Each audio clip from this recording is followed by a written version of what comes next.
السلام عليكم ورحمة الله وبركاته. أعوذ بالله السميع العليم من الشيطان الرجيم. بسم الله الرحمن الرحيم. الحمد لله رب العالمين. نحمده ونستعينه ونؤمن به ونتوكل عليه ونعوذ بالله من شرور أنفسنا ومن سيئات أعمالنا. من يهده الله فلا مضل له ومن يضلل فلا هادي له. وأشهد أن لا إله إلا الله وحده لا شريك له وأشهد أن محمدا عبده ورسوله. اللهم صل على محمد وعلى آل محمد كما صليت على إبراهيم وعلى آل إبراهيم إنك حميد مجيد. اللهم بارك على محمد وعلى آل محمد كما باركت على إبراهيم وعلى آل إبراهيم إنك حميد مجيد. أما بعد فإن خير الكلام كلام الله وخير الحديث كتاب الله وأصدق السنن سنن محمد صلى الله عليه وسلم وشر الأمور محدثاتها وكل محدثة بدعة وكل بدعة ضلالة وكل ضلالة في النار. أعوذ بالله السميع العليم من الشيطان الرجيم. يا أيها الذين آمنوا اتقوا الله حق. بسم الله الرحمن الرحيم.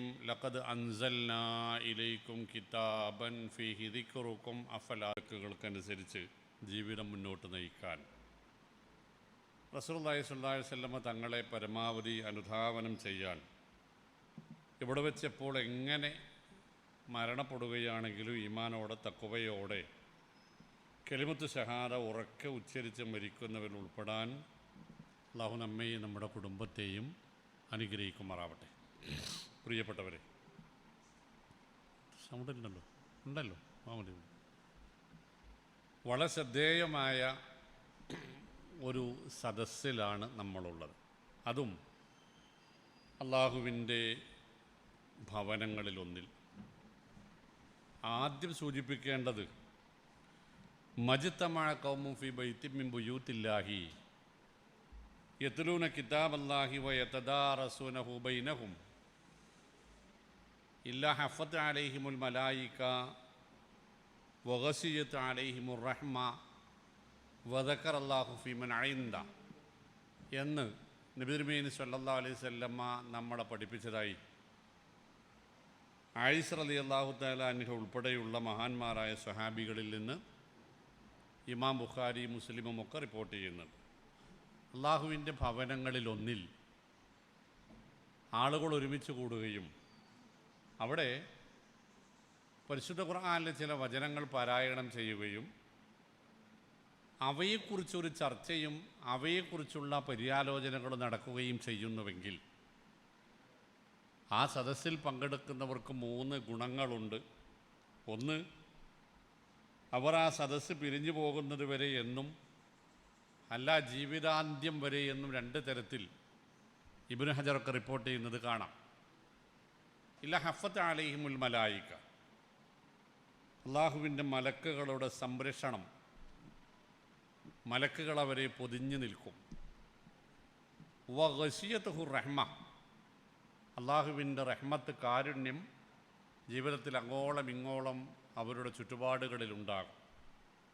വദക്കറല്ലാഹു ഫീമൻ ഇൻദ, അള്ളാഹു തൻ്റെ മുഖറബുകളായ അർശിൻ്റെ കാവൽക്കാരായ മലക്കുകളോട് ആ സദസ്സിൽ പങ്കെടുത്തവരെക്കുറിച്ച് അഭിമാനം കൊള്ളുകയും ചെയ്യും എന്ന് നബി സല്ലല്ലാഹു അലൈഹി വസല്ലമ നമ്മളെ പഠിപ്പിച്ചിട്ടുണ്ട്. സദസ്സ് പിരിഞ്ഞ് ഞാൻ പോയാൽ നിങ്ങൾ പോകാൻ പാടില്ല എന്നതിൻ്റെ അർത്ഥം.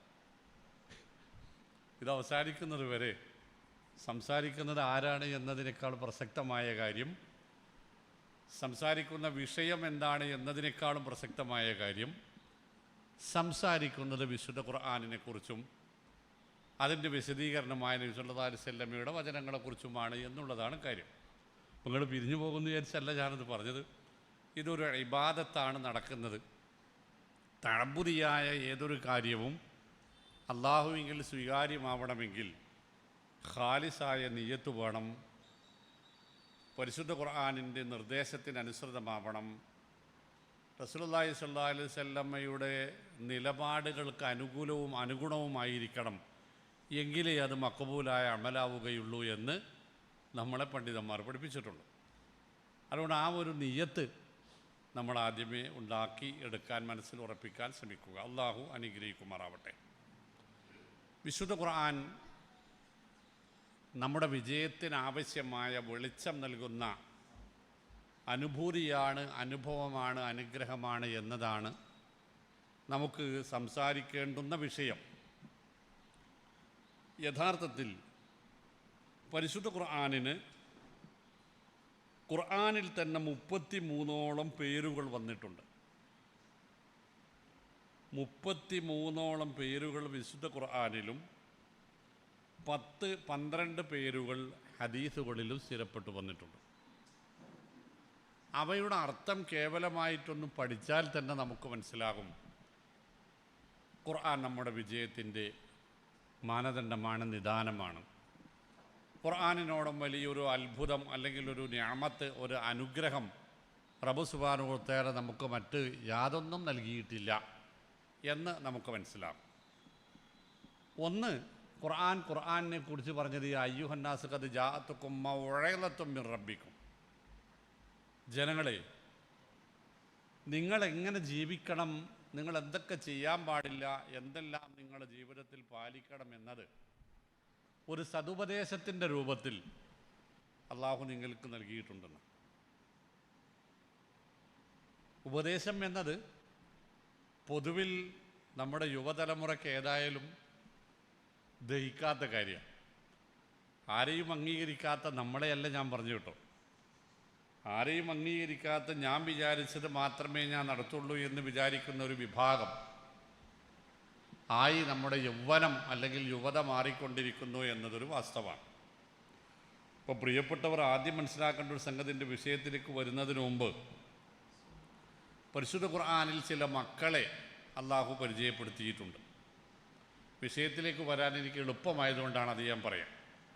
ചില മക്കളെ അതിലാദ്യം കാണുന്നത് സൂറത്ത് അൽ-മാഇദയുടെ 27-ാമത്തെ ആയത്തിലാണ്. സ്വാഭാവികമായും ആദ്യ മനുഷ്യൻ ആദമായിരുന്നു എന്നതിനാൽ ആദ്യത്തെ മക്കളും ആദമിൻ്റെ മക്കളാണ്. അല്ലാഹു സുബ്ഹാനഹു വ തആല നമ്മളോട് പറയുന്നു, വത്ലു അലൈഹിം നബഅ ബിനി ആദം ഇദ് ഖറബ ഖുർബാനൻ ഫതുഖുബ്ബില മിൻ അഹദിഹിമാ വലം യുതഖബ്ബൽ മിനൽ ആഖർ ഖാല ഇന്നമാ യതഖബ്ബലുല്ലാഹു മിനൽ മുത്തഖീൻ.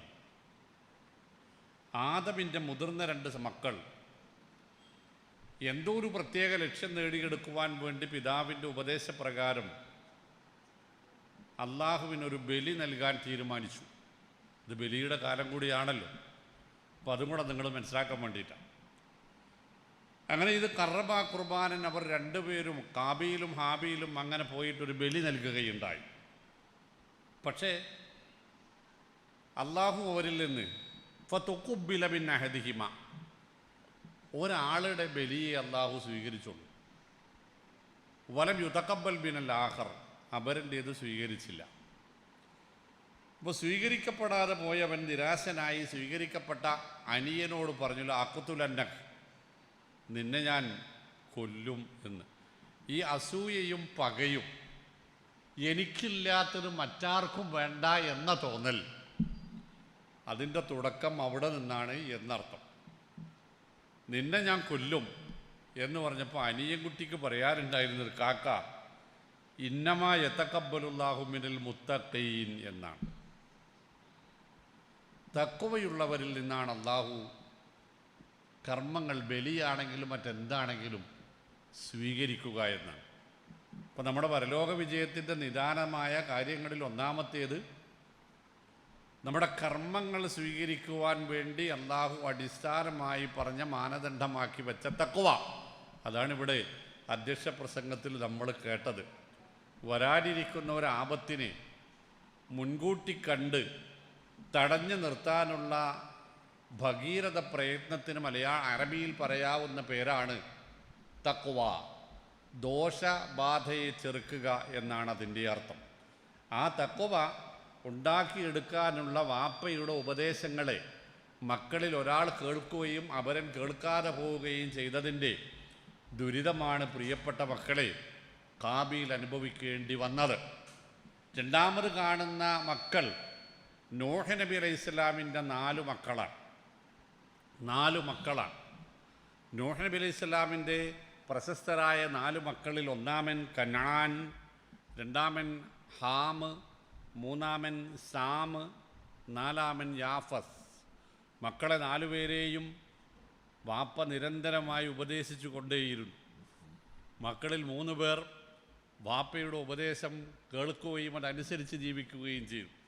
4-മൻ പക്ഷേ എനിക്ക് തോന്നുന്നത് നമ്മുടെ AI യുഗത്തിലെ ചെറുപ്പക്കാരുടെ ആദ്യത്തെ എപ്പിസോഡ് അവിടെയാണ് തുടങ്ങുന്നതെന്ന് എനിക്ക് തോന്നുന്നത്. 4-മൻ വാപ്പയെ അനുസരിച്ചില്ല. വാപ്പ 950 കൊല്ലം പ്രായമുള്ള പഴയ മനുഷ്യനാണ്. അക്കാലത്തെ ചിന്തയൊന്നും ഇപ്പം പറ്റൂല, അന്നത്തെ സംസ്കാരവും ഇപ്പം പറ്റൂല.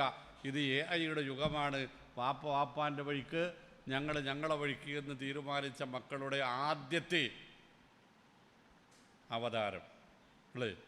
മക്കൾ 3 പേർ ആ മഹാപ്രളയത്തിൽ വാപ്പയോടൊപ്പം ആ അത്ഭുതകരമായ തൗഹീദിൻ്റെ വിജയത്തിൻ്റെ സഫീനത്ത് തൗഹീദ് എന്നും സഫീനത്തുൽ നജാത്ത് എന്നും സഫീനത്തുൽ ജന്ന എന്നും സഫീനത്തുൽ ഹുദ എന്നും സഫീനത്തുൽ ഫലാഹ് എന്നുമൊക്കെയാണ് ആ മഹത്തായ കപ്പലിന് പേര് വന്നത്.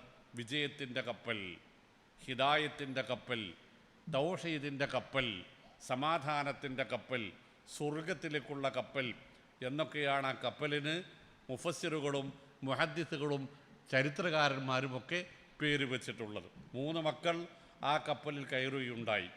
4-മൻ തൻ്റെ തന്നിഷ്ടപ്രകാരം ഹുങ്ക് കൊണ്ട്, അല്ലെങ്കിൽ അവൻ നേടിയെടുത്ത ഏതോ ഒരു വിദ്യയിൽ അഹങ്കരിച്ചുകൊണ്ട് വാപ്പയവനെ പരമാവധി വിളിച്ചു നോക്കി, യാ പുനയ്യർക്കം മഴനാ വലാത്തക്കും മഴൽ കാഫിരീൻ, മോനെ നിഷേധിച്ച് തള്ളല്ലടാ, അള്ളാഹുവെ ധിക്കരിക്കല്ലടാ, നന്ദി കാണിക്ക്, നന്ദിയുള്ളവനാവണം, നന്ദി കേട് കാണിക്കരുത്, കയറടായി കപ്പലിൽ എന്ന് പരമാവധി പറഞ്ഞു നോക്കിയപ്പോൾ അവൻ പറഞ്ഞത് സയഅ്സിമുനി ഇലൽ ജബ ഇലാ മാ ഇലാ ജബലിൻ സആവി ഇലാ ജബലി യഅ്സിമുനി മിനൽ മാ എന്ന.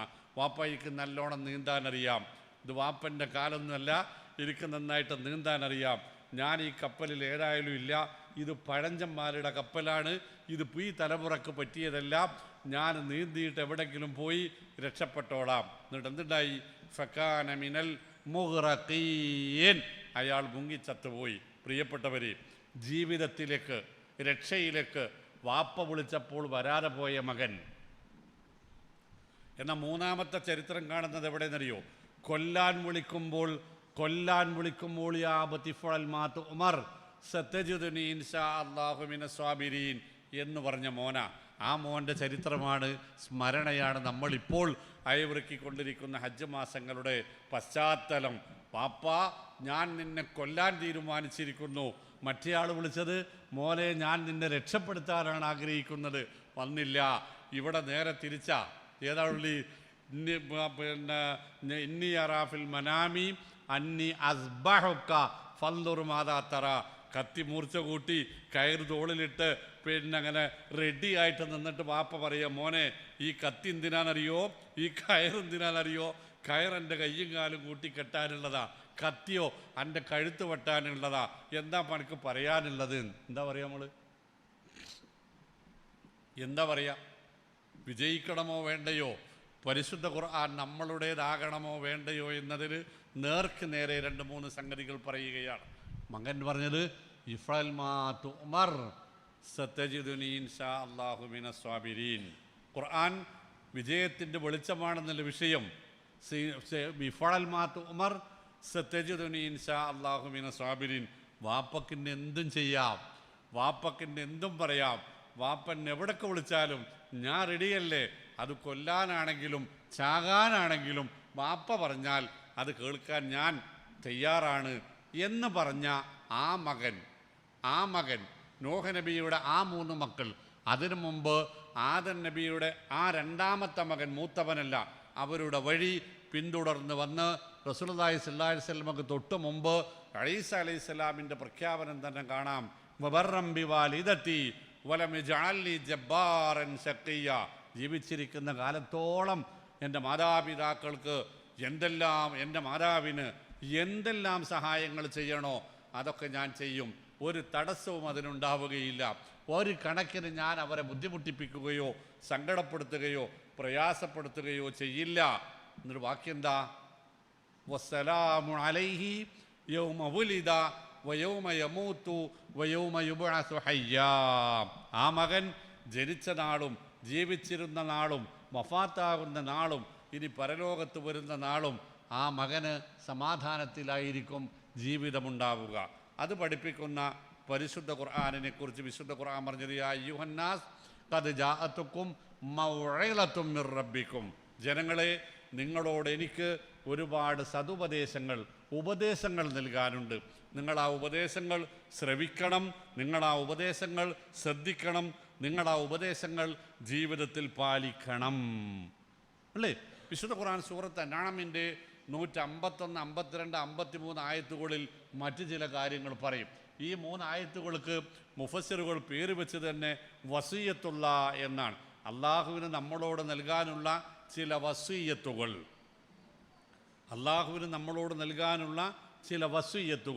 ഉപദേശങ്ങൾ, ഗുണദോഷങ്ങൾ എന്നർത്ഥം. അത് തുടങ്ങുന്നത് തആലൂ അത്ലു മാ ഹറമ റബ്ബുക്കും അലൈക്കും അല്ലാ തഅബുദു അല്ലാ തുശ്രികൂ ബില്ലാഹി ശൈഅൻ വബിൽ വാലിദൈനി ഇഹ്സാന എന്ന് തുടങ്ങിയിട്ട് 11 ഉപദേശങ്ങൾ നൽകും.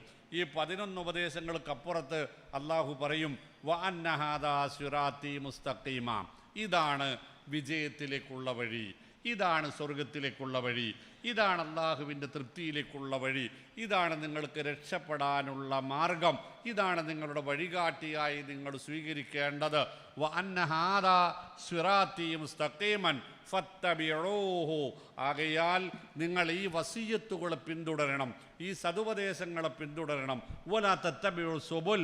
ഇതല്ലാത്ത മറ്റു മാർഗങ്ങളെ, മറ്റു ചിന്തകളെ, മറ്റു പ്രവണതകളെ, മറ്റ് സ്വഭാവവിശേഷങ്ങളെ, മറ്റ് സംസ്കാരങ്ങളെ നിങ്ങൾ പിന്തുടർന്നാൽ ഫതഫറഖ ബിക്കും അൻ സബീലിഹി. നൂഹ് നബിയുടെ കപ്പലിൽ കയറി ആളുകൾ ചെന്നെത്തിയ ആ സ്വർഗത്തിൻ്റെ വഴിയിൽ നിന്ന്, ഇബ്രാഹിം നബി അലൈഹി സ്വലാം അള്ളാഹുവിൻ്റെ ഖലീലായി തീരാൻ ഉപയോഗപ്പെടുത്തിയ ആ വഴിയിൽ നിന്ന്, മുഹമ്മദ് മുസ്തഫ സല്ലല്ലാഹു അലൈഹി വസല്ലമ വഴിവെച്ച് കാണിച്ചു തന്ന വെട്ടിത്തെളിയിച്ച ആ മാർഗത്തിൽ നിന്ന്, 1.25 ലക്ഷം പ്രവാചകന്മാർ അഖിലവും പഠിപ്പിച്ച ആ മാർഗത്തിൽ നിന്നും ഫതഫറഖ ബിക്കും അൻ സബീലി, നിങ്ങൾ പിഴച്ചു പോകും. നിങ്ങൾക്കതിലേക്ക് എത്തിപ്പെടാൻ കഴിയില്ല എന്ന് പറഞ്ഞാൽ നമുക്ക് വിജയിക്കാൻ കഴിയില്ല, നമുക്ക് രക്ഷപ്പെടാൻ കഴിയില്ല, നമുക്ക് സമാധാനിക്കാൻ കഴിയില്ല. നമുക്ക് എന്തൊക്കെയുണ്ടായാലും ഒന്നുമില്ലാത്ത ഒരു കാലത്തേക്ക് നമ്മൾ എടുത്തെറിയപ്പെടുന്ന ഒരു സമയം വരാനുണ്ട്. ഒരാഴ്ച മുമ്പ് ഒരു വിധത്തിലുള്ള കുഴപ്പവുമില്ലാതിരുന്ന എൻ്റെ മൂത്ത സഹോദരി, ഒരു കുഴപ്പവും അവൾക്കില്ല. കഴിഞ്ഞ ഞായറാഴ്ച, ഈ ദിവസം ഇന്ന് 8ാമത്തെ ദിവസമാണ്, ശനിയാഴ്ച വൈകുന്നേരത്ത് പെങ്ങളുടെ മോൻ എന്നെ വിളിച്ചിട്ട് പറഞ്ഞു, ഉമ്മാക്കെന്തോ സുഖമില്ല, നിങ്ങളൊന്ന് വരിന്നു. ചെന്ന് നോക്കുമ്പോൾ ഉമ്മക്കൊരു ഇതൊക്കെ ഒരു ക്ഷീണം. പക്ഷെ മുഖഭാവത്തിൽ നിന്ന് എനിക്കിങ്ങനെ മനസ്സിലാവാണ് ഇവള് പോകാറായി. അപ്പം ഞാൻ എൻ്റെ കുടുംബങ്ങളൊക്കെ വിളിച്ചു കൂട്ടിയിട്ട് നമുക്ക് ഇന്ന് ഇവിടെ കൂടെ സംസാരിച്ചിരിക്കാം എന്ന് പറഞ്ഞു. ഞാൻ അത്ര വലിയ കാര്യമൊന്നുമില്ല, ഇന്ന് ഇവിടെ സംസാരിച്ചിരിക്കാം, പെട്ടെന്ന് അസുഖമൊന്നും ഉണ്ടായിട്ടില്ല. എന്തായാലും ചുരുക്കി പറഞ്ഞാൽ ഞായറാഴ്ച രാവിലെ 6:45 ഒരു അസുഖവുമില്ലാതിരുന്ന് അവൾ മരണപ്പെട്ടു പോയി, എൻ്റെ സ്വന്തം പങ്കൾ. ഇതൊന്നല്ല വിഷയം. വൈകുന്നേരത്ത് 4 മണിക്ക് മയ്യത്തുമായി അവളുടെ വീട്ടിൽ നിന്ന് പള്ളിയിലേക്ക് പോകുന്ന ഞാനിങ്ങനെ കാണുന്നത്, ഞാനടക്കമുള്ള ഞങ്ങൾ 9 സഹോദരങ്ങളുണ്ട്, ഞങ്ങൾ 10-100ഓളം പേരമക്കളുണ്ട്, വാപ്പാക്കുമ്മാക്കും ഇവരുണ്ട്, പിന്നെ അളിയൻ്റെ കുടുംബങ്ങളുണ്ട്, നാട്ടുകാരുണ്ട്. ചുരുക്കത്തിലൊരു 10,000-ഓളം ആളുകൾ ഈ മയ്യത്തിൻ്റെ മുമ്പിലും പിമ്പിലുമായിട്ട് ഇങ്ങനെ പോകുമ്പോൾ സത്യത്തിൽ നമുക്ക് തോന്നുന്നതിൻ്റെ ഒരു അഭിമാനമാണ്, ഇത്രയും ആളുകളുണ്ടല്ലോ. പക്ഷെ എനിക്ക് തോന്നിയത് എന്താണെന്നറിയോ? എൻ്റെ 14 വയസ്സ് മുതിർന്ന അവളെ, എന്നെ ഉമ്മയെപ്പോലെ നോക്കി വളർത്തിയ അവളെ ഇനി ഇവിടെ വെക്കാൻ പാടില്ല എന്ന് തീരുമാനിച്ചത് ഞാനാണ്. ഇനി ഇവിടെ അധിക സമയം വെക്കാൻ പാടില്ല എന്ന് ഞാൻ തീരുമാനിച്ചപ്പോൾ പെങ്ങളുടെ മക്കൾ 4 പേരും എന്നാക്കാക്കൂ, ഏറ്റവും പെട്ടെന്നാക്കാം എന്നാണ് അവർ. അല്ല, ഞങ്ങൾ അമ്മാനെ 4 ദിവസം ഇവിടെ കിടത്തണം, നമുക്കൊരു ഫ്രീസർ കൊണ്ടുവരാം, 4 ദിവസം കൂടി ഞങ്ങൾക്ക് കാണണം എന്നവരാരും പറഞ്ഞില്ല. അളിയൻ്റെ വീട്ടുകാർ പറഞ്ഞില്ല, എൻ്റെ സഹോദരങ്ങൾ പറഞ്ഞില്ല, തിരിച്ചു ചോദിക്കുകയും ചെയ്ത്. 4 മണിക്കാണ് എടുക്കണമെന്ന് പറഞ്ഞപ്പോൾ ഒരാൾ ചോദിച്ചാൽ എന്തിനാ അത്ര വൈകിപ്പിക്കണമെന്നാ. നിങ്ങൾക്ക് മനസ്സിലായോ ഞാൻ പറഞ്ഞ്? ആരെയാണോ നമ്മൾ കൊണ്ടുനടക്കുന്ന, ആർക്കു വേണ്ടിയാണോ നമ്മൾ ജീവിക്കുന്നത്, അവരൊക്കെ കൂടി തന്നെ നമ്മളെ ഇവിടെ നിന്ന് ഒഴിവാക്കാനുള്ള ഒരു ദിവസം വരാനിരിക്കുന്നു. അവരാദ്യം ആലോചിക്കുന്നത് നമുക്കിനി എന്തൊക്കെ വേണ്ട എന്നാണ്. ഇനി നമുക്ക് എന്തൊക്കെ വേണമെന്നല്ല. നമ്മുടെ തലയണ വലിച്ചു മാറ്റുന്നു, നമ്മുടെ ബെഡിൽ നിന്ന് നമ്മൾ ഇറക്കിക്കിടത്തുന്നു, ആ ബെഡ് ഇനി പറ്റൂല, നമ്മുടെ ഉടുവസ്ത്രം അഴിച്ചു മാറ്റുന്നു, നമ്മുടെ ആഭരണങ്ങൾ അഴിച്ചു മാറ്റുന്നു, മൊബൈൽ ഫോൺ ഒരാൾ എടുക്കുന്നു, ATM കാർഡ് വേറെ ഒരാൾ എടുക്കുന്നു. അങ്ങനെ നമ്മളുടേതായിട്ടുള്ള എല്ലാ സാധനങ്ങളും നമ്മളിൽ നിന്ന് ഊരി മാറ്റി ഇനി കൊണ്ടുപോയി നമ്മളെ ഒഴിവാക്കുന്ന, നമുക്ക് നമ്മൾ മാത്രമല്ലാത്ത, നമുക്ക് നമ്മൾ സമ്പാദിച്ചത് യാതൊന്നുമില്ലാത്ത ഒരു ദിവസം വരാനിരിക്കുന്നു എന്നെനിക്കിങ്ങനെ തോന്നിപ്പോയി. ആദ്യമായിട്ടാണ് ഒരു മയ്യത്ത് കബറിലേക്ക് വെക്കുമ്പോൾ എനിക്കൊരു വിറയലുണ്ടാകുന്നത്. എത്രയോ എൻ്റെ മകൾ മരണപ്പോയിട്ട് പോലും എനിക്ക് ഇത്ര ഒരു പ്രയാസം ഉണ്ടായിട്ടില്ല. ഒരു മയ്യത്ത് കബറിലേക്ക് വെക്കുമ്പോഴേക്കും എൻ്റെ ചിന്ത ഇങ്ങനെ പോകുന്നത്, പടച്ചവനെ ഇനി എന്തായിരിക്കും. അപ്പോൾ സ്വാഭാവികമായിട്ടും ഞാനിങ്ങനെ ആലോചിച്ച്, ഇതിൽ ഞാനായിരുന്നെങ്കിലോ, 14 വയസ്സ് എനിക്ക് മൂത്തതാണ് അവൾ, ഇത് ഞാനായിരുന്നുവെങ്കിൽ എന്തുണ്ടാകുമായിരുന്നു എൻ്റെ കൂടെ? ഞാൻ സമ്പാദിച്ച പേരില്ല, പ്രശസ്തിയില്ല, എന്നെ പരിചയപ്പെടുന്ന ആളുകളില്ല, സംഘടനയിൽ എനിക്കുള്ള സ്ഥാനമാനങ്ങളില്ല, യാതൊന്നുമില്ല, എനിക്ക് ഉടുവസ്ത്രമില്ല, ഞാൻ ധരിച്ച, ഞാനുണ്ടാക്കിയ പണം കൊണ്ട് വാങ്ങിയതുപോലുമല്ല ഇപ്പോൾ ഞാൻ ധരിക്കുന്ന വസ്ത്രം. എൻ്റെ മക്കളോ അല്ലെങ്കിൽ കുടുംബങ്ങൾ ആരെങ്കിലുമോ കൊണ്ടുവന്ന് ദാനമായി നൽകുന്ന 2-3 കഷ്ണം തുണി മാത്രമല്ലാതെ യാതൊന്നുമില്ലാതെ ഞാൻ പോകുന്ന ഒരു നാളേക്കുള്ള കാര്യങ്ങളാണ്. യാ അയ്യുഹന്നാസ് ഖദ് ജാഅതുകും മൗഇളത്തും മിർ റബ്ബിക്കും, ഉപദേശങ്ങളായി, ഗുണദോഷങ്ങളായി, സതുപദേശങ്ങളായി പരിശുദ്ധ ഖുർആനിലുള്ളത് എന്നത് ആ ഒരൊറ്റ പേര് നമ്മളെ പഠിപ്പിക്കും. ആ ഒരൊറ്റ പേര്, ആ ഒരേ ഒരു പേര് കൊണ്ട് നമുക്ക് വിജയിക്കാൻ ആവശ്യമായതെല്ലാം അല്ലാഹു അതിൽ ഒരുക്കി വെച്ചിട്ടുണ്ട്, ഒതുക്കി പറഞ്ഞിട്ടുണ്ട് എന്നർത്ഥം. മറ്റൊന്ന് ഖുർആൻ അതിൻ്റെ പേരിട്ടത് ഹുദല്ലിന്നാസ് എന്നാണ്. ഹുദല്ലിന്നാസ് ശഹ്റു റമളാനല്ലദീ ഉൻസില ഫീഹിൽ ഖുർആനു ഹുദല്ലിന്നാസ്. അത് സകല മനുഷ്യർക്കുമുള്ള വഴികാട്ടിയാണ്. സകല മനുഷ്യർക്കുമുള്ള വഴികാട്ടി. റെയിൽവേ സ്റ്റേഷനിൽ ഇറങ്ങിയിട്ട് എവിടേക്കാ പോകേണ്ടതെന്ന് വെച്ച് കലൂർ സെൽഫി മസ്ജിദ്. ആ ചങ്ങാതി വണ്ടിയുടെ ഡ്രൈവർ കലൂർ സെൽഫി മസ്ജിദ് അടിച്ചു വെച്ച് കൊടുത്തിട്ട് പിന്നെ എനിക്കൊന്നും പറയേണ്ടി വന്നില്ല. ഇവിടെ വന്നപ്പോൾ അവൻ ഇങ്ങോട്ട് പറഞ്ഞ് ഇതാ സർ നിങ്ങളുടെ സ്ഥലം എന്ന് പറഞ്ഞ് കൃത്യമായ ഒരു വഴികാട്ടി നമുക്കിവിടെയുണ്ട്. ചിലപ്പോൾ അത് പഴിച്ചു പോയി എന്നൊക്കെ വരാം. എന്നാൽ അല്ലാഹു സുബ്ഹാനഹു വ തആല നമ്മളെ വഴി നടത്താൻ ഉദ്ദേശിക്കുന്നത് ജീവിതത്തിലേക്കുള്ള വഴിയാണ്, നിത്യജീവിതത്തിലേക്കുള്ള വഴിയാണ്, മരണത്തിലേക്കുള്ള വഴിയാണ്, മരണാനന്തര ലോകത്തേക്കുള്ള വഴിയാണ്.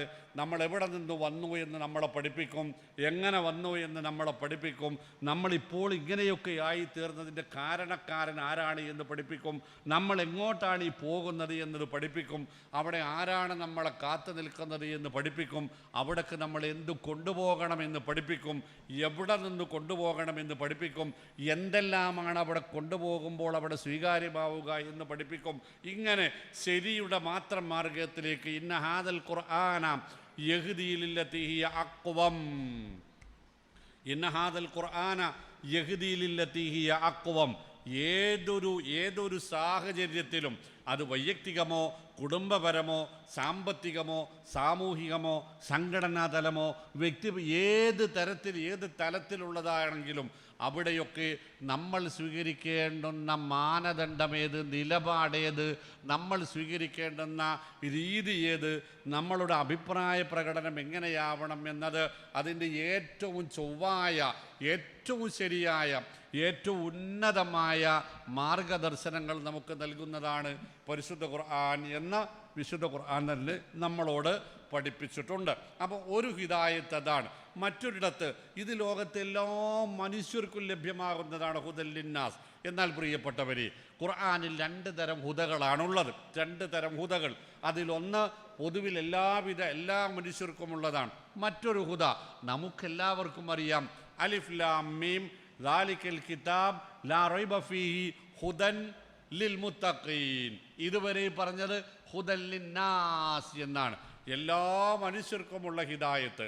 ഇനി പറയാനുള്ളത് ഖുർആന് ഹുദല്ലിൽ മുത്തഖീൻ, തഖ്വയുള്ളവർക്ക് പ്രത്യേകമായ ചില മാനദണ്ഡങ്ങളും മാർഗദർശനങ്ങളും നിർദ്ദേശങ്ങളും വഴി കാണിക്കലുകളും ചില അറിയിപ്പുകളും മുന്നറിയിപ്പുകളൊക്കെ ഖുർആനിലുണ്ട്. അതാണ് സൂറത്ത് അംബിയാഇന്റെ 10-ാമത്തെ ആയത്ത്. ലഖദ് അൻസൽനാ ഇലൈക്കും കിതാബൻ ഫീഹി ദിക്റുക്കും അഫലാ തഅഖിലൂൻ എന്ന് ഖുർആൻ ചോദിക്കുന്നു. ലഖദ് അൻസൽനാ ഇലൈക്കും കിതാബൻ, ജനങ്ങളെ നാം നിങ്ങൾക്കൊരു ഗ്രന്ഥം നൽകിയിട്ടുണ്ട്. നാം നിങ്ങൾക്കൊരു ഗ്രന്ഥം നൽകിയിട്ടുണ്ട്. ആ ഗ്രന്ഥത്തിലുള്ളത് എന്താണെന്ന് നിങ്ങൾക്ക് ചോദ്യമുണ്ടെങ്കിൽ അതിനുള്ള ഉത്തരം ഫീഹി ദിക്റുക്കും, അതിൽ നിങ്ങളെക്കുറിച്ചാണ് ചർച്ചയുള്ളത്. നിങ്ങളെക്കുറിച്ച് ചർച്ച ചെയ്യുന്ന ഒരു ഗ്രന്ഥം നിങ്ങളുടെ കയ്യിലുണ്ട്, അത് നിങ്ങൾക്ക് നാം നൽകിയിട്ടുണ്ട്. ഒരു മൊബൈൽ ഫോൺ വാങ്ങിച്ചാൽ, ഒരു എന്തെങ്കിലും ഒരു ഇലക്ട്രോണിക് ഉപകരണങ്ങളോ ഇലക്ട്രിക്കലോ ഉപകരണങ്ങളോ വാങ്ങിയാൽ അതിൻ്റെ കൂടെ നമുക്ക് കിട്ടുന്ന ഒരു ചെറിയ ബുക്ക്ലെറ്റ് ഉണ്ട്. എന്താ അതിൻ്റെ പേര് പറയാ? യൂസർ മാനുവൽ അല്ലേ? User manual. അത് ഈ ഉപകരണത്തിൻ്റെ അടിഭാഗത്താണോ മുകളിലാണോ വെച്ചിട്ടുണ്ടാവുക? ഏറ്റവും മുകളിലാണ് വെച്ചിട്ടുണ്ടാവുക. അതിൻ്റെ ബോക്സ് തുറക്കുമ്പോൾ ആദ്യം കാണൽ ഉപകരണമാണോ യൂസർ മാനുവലാണോ? യൂസർ മാനുവലാണ്. എന്തിനാണ് അവിടെ വെച്ചിട്ടുണ്ടാവുക? എന്നിട്ട് ഇത് ഏറ്റവും മുകളിൽ കറുത്ത മഷിയിൽ വലുതാക്കി എഴുതിയിട്ടുണ്ടാവും വാണിംഗ് അല്ലേ? ഒരു മുന്നറിയിപ്പുണ്ട്. എന്താ മുന്നറിയിപ്പ്? നിങ്ങൾ ഈ ഉപകരണം തൊടുന്നതിന് മുമ്പ്, ഇത് ഉപയോഗിക്കുന്നതിന് മുമ്പ് ഈ യൂസർ മാനുവൽ റീഡ് കെയർഫുള്ളി എന്നാ പറയാം, അതല്ലേ? വളരെ ശ്രദ്ധയോടുകൂടി നിങ്ങൾ ഈ യൂസർ മാനുവൽ വായിക്കണം. എന്നിട്ട് ഈ മാനുവലിലുള്ളതിനനുസരിച്ചാണ് ഈ ഉപകരണം നിങ്ങൾ പ്രവർത്തിപ്പിക്കേണ്ടത്. അങ്ങനെ പ്രവർത്തിപ്പിച്ചാൽ ഈ ഉപകരണത്തിന് ഒരു വിധത്തിലുള്ള ഡാമേജും ഉണ്ടാവുകയില്ല.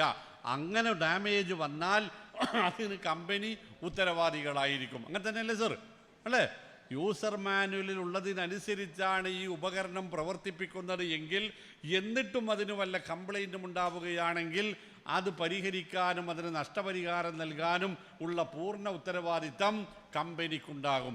എന്നാൽ യൂസർ മാനുവലിൽ ഇല്ലാത്തത് പ്രകാരമാണ് നിങ്ങളത് ഉപയോഗിക്കുന്നത് എങ്കിൽ അതുകൊണ്ടുണ്ടാകുന്ന ഒരു കഷ്ടനഷ്ടങ്ങൾക്കും ആരുത്തരവാദിയാവില്ല?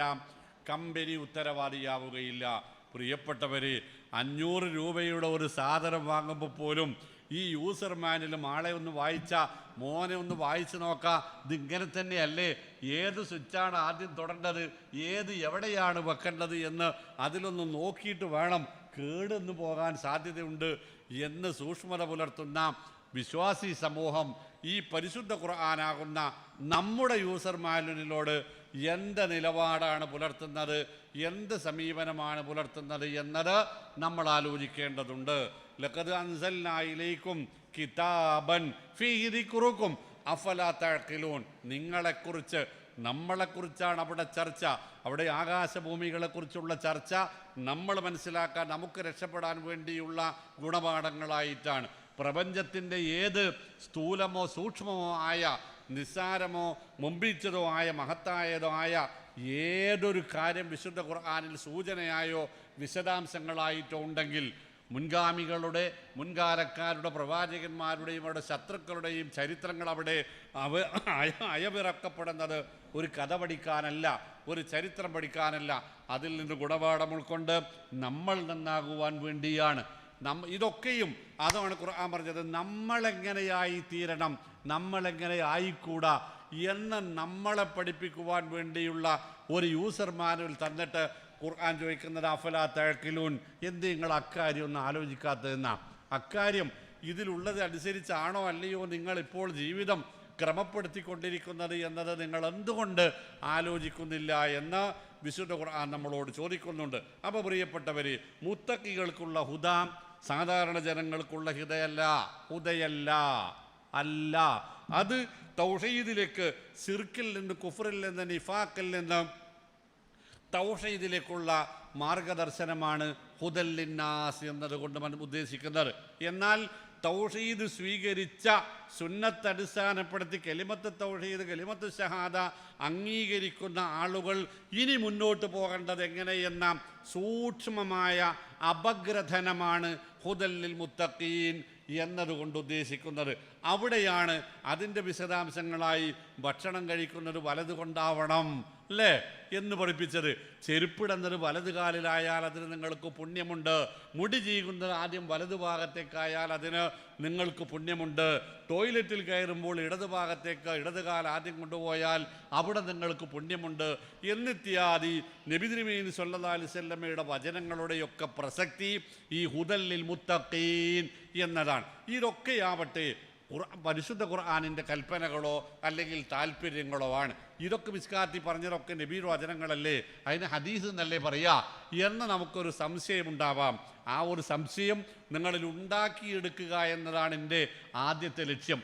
ഇനി അതിൻ്റെ മാർഗം എന്താണെന്ന് വെച്ചാൽ, എന്തുകൊണ്ടാണ് അതൊക്കെ ഖുർആനാണ് എന്ന് പറയാൻ കാരണം? അങ്ങനെ ഇല്ലല്ലോ എന്നാണ് നിങ്ങൾ ചോദിക്കുന്നത് എങ്കിൽ അത് നിങ്ങൾ ചോദിക്കുന്നതല്ല, അത് ഞാൻ ചോദിക്കുന്നതല്ല, അത് സ്വഹാബത്തിൻ്റെ ചോദ്യമാണ്.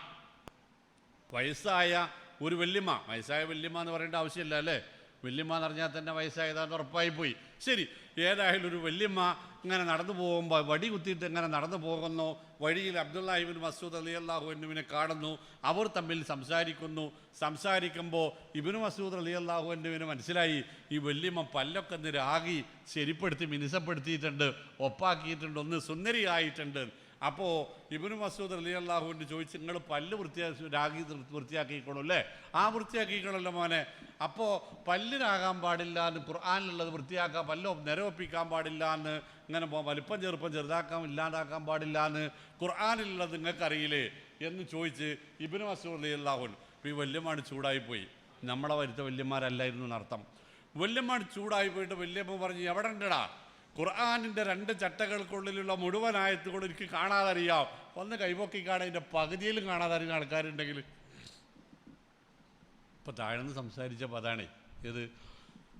മുട്ടിന് എല്ലാ സ്ഥാപനങ്ങളിലും ഹിഫ്ള് പഠിപ്പിക്കുന്നുണ്ട് നമ്മൾ, എങ്കിലും പള്ളിയിൽ നമ്മുടെ മീറാബിൽ ഒരു ഒറ്റ ഹാഫിൽ മലയാളിയെ കാണാനില്ല അല്ലേ?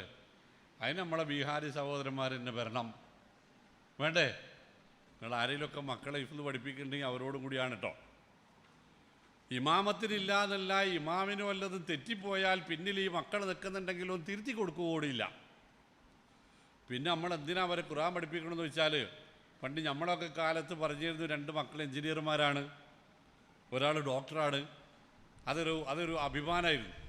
കുറച്ച് കഴിഞ്ഞപ്പോൾ 4 മക്കൾ ഗൾഫിലുണ്ട് എന്നതായി അഭിമാനം. ഇപ്പോൾ പുതിയ ട്രെൻഡ് 2 മക്കൾ ഹാഫിലിങ്ങളാന്ന് പറയണതാണ്. വേറെ അതുകൊണ്ട് ഉപകാരം ഉണ്ടായത് എനിക്ക് തോന്നില്ല. വേറെ അതുകൊണ്ട് പ്രത്യേകിച്ച് ഉപകാരം എൻ്റെ നാട്ടിലത്തെ കാര്യമാണ്, ഇവിടുത്തെ കാര്യം എനിക്കറിയില്ല. അങ്ങനെയാണെങ്കിൽ നിങ്ങളത് ഒന്നുകിൽ ഈ ഹിഫ്ള് പഠിപ്പിക്കൽ നിർത്തണം, അല്ലെങ്കിൽ നിങ്ങളെ കുട്ടികളെ അതിന് പറഞ്ഞുകൊണ്ട് നിർത്തണം. അതല്ലെങ്കിൽ അവരെ കൊണ്ട് പള്ളിക്കും സംഘടനക്കും ഇമാമത്തിനും ബാങ്ക് കൊടുക്കാനൊക്കെ ഉപകാരം ഉണ്ടാകുന്ന രൂപത്തിലേക്ക് നിങ്ങൾ മാറ്റണം. അപ്പം ഞാൻ പറഞ്ഞു വന്നത്, ഈ വല്യമ്മ പറഞ്ഞ്, എടോ ഖുർആനിൽ അങ്ങനെ ഒരായത്തില്ല, അത് മുഴുവനും എനിക്ക് കാണാതറിയാം. അപ്പം ഇബ്നു മസ്ഊദ് റളിയല്ലാഹു അൻഹു ചോദിച്ചു, തന്നെ എന്നാൽ പിന്നെ നിങ്ങൾക്ക് സൂറത്ത് അഹ്സാബിൽ ഒരു ആയത്തുണ്ടല്ലോ, ലഖദ് കാന ലക്കും ഫി റസൂലില്ലാഹി ഉസ്വത്തുൻ ഹസനത്തുൻ ലിമൻ കാന യർജുല്ലാഹ വൽ യൗമൽ ആഖിറ വദക്കറല്ലാഹ കസീറാ. പടച്ചവനെ കൂടുതൽ ഓർക്കണമെന്നും പരലോകത്ത് രക്ഷപ്പെടണമെന്നും, അതാണല്ലോ നമ്മുടെ വിഷയം അല്ലേ? വിശുദ്ധ ഖുർആൻ വിജയത്തിൻ്റെ വെളിച്ചം, പരലോകത്ത് രക്ഷപ്പെടണമെന്നും നിങ്ങൾക്ക് ആഗ്രഹമുണ്ടെങ്കിൽ അതിന് നിങ്ങൾക്കുള്ള ഉത്തമമായ മാതൃക റസൂലിലാണുള്ളത് എന്ന് ഉമ്മ അവിടെ ഒരായത്തില്ലേ? ആ ഉണ്ടല്ലോ, അങ്ങനെ ഒരു ആയത്തുണ്ട് എന്ന് വല്യമ്മ പറഞ്ഞ്. അപ്പോൾ ഇബ്നു മസ്ഊദ് പറഞ്ഞ്, എന്നാ പിന്നെ റസൂല് പറയണതൊക്കെ വമാ യൻതിഖു അനിൽ ഹവാ ഇൻ ഹുവ ഇല്ലാ വഹയ്യുൻ യൂഹാ എന്നൊരായത്തില്ലേ? ഉണ്ട്. ഇപ്പം നിങ്ങൾക്ക് എന്താ മനസ്സിലായി?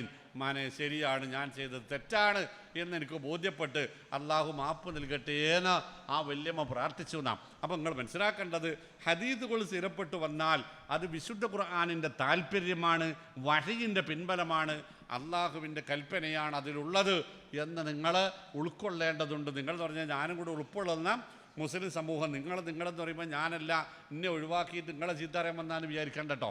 നമ്മൾ 2 കൂട്ടരും കൂടെ കൂടിയിട്ടാണ് വിശുദ്ധ ഖുർആൻ നിങ്ങളെന്ന് ഉപയോഗിക്കുന്നത്, ഞാൻ അങ്ങനെ തന്നെ ഉപയോഗിക്കുന്നു എന്നർത്ഥം. അപ്പോൾ അതിൽ മുസ്ലിം ഉമ്മത്ത് മൊത്തമാണ് ഉൾപ്പെടുക. അതുകൊണ്ട് മുത്തക്കികൾ പാലിക്കേണ്ടുന്ന ഹിദായത്ത്, അവർക്ക് ഖുർആനിലുള്ള ഹുദാം അതിസൂക്ഷ്മ തലങ്ങളിലുള്ള അവരുടെ ജീവിതത്തിൻ്റെ വിവിധങ്ങളായ മേഖലകളിലാണുള്ളത്. ഒരൊറ്റ ഉദാഹരണം ഞാൻ പറയാം. സൂറത്ത് റഅദിൽ ഒരു ആയത്ത് കാണാം.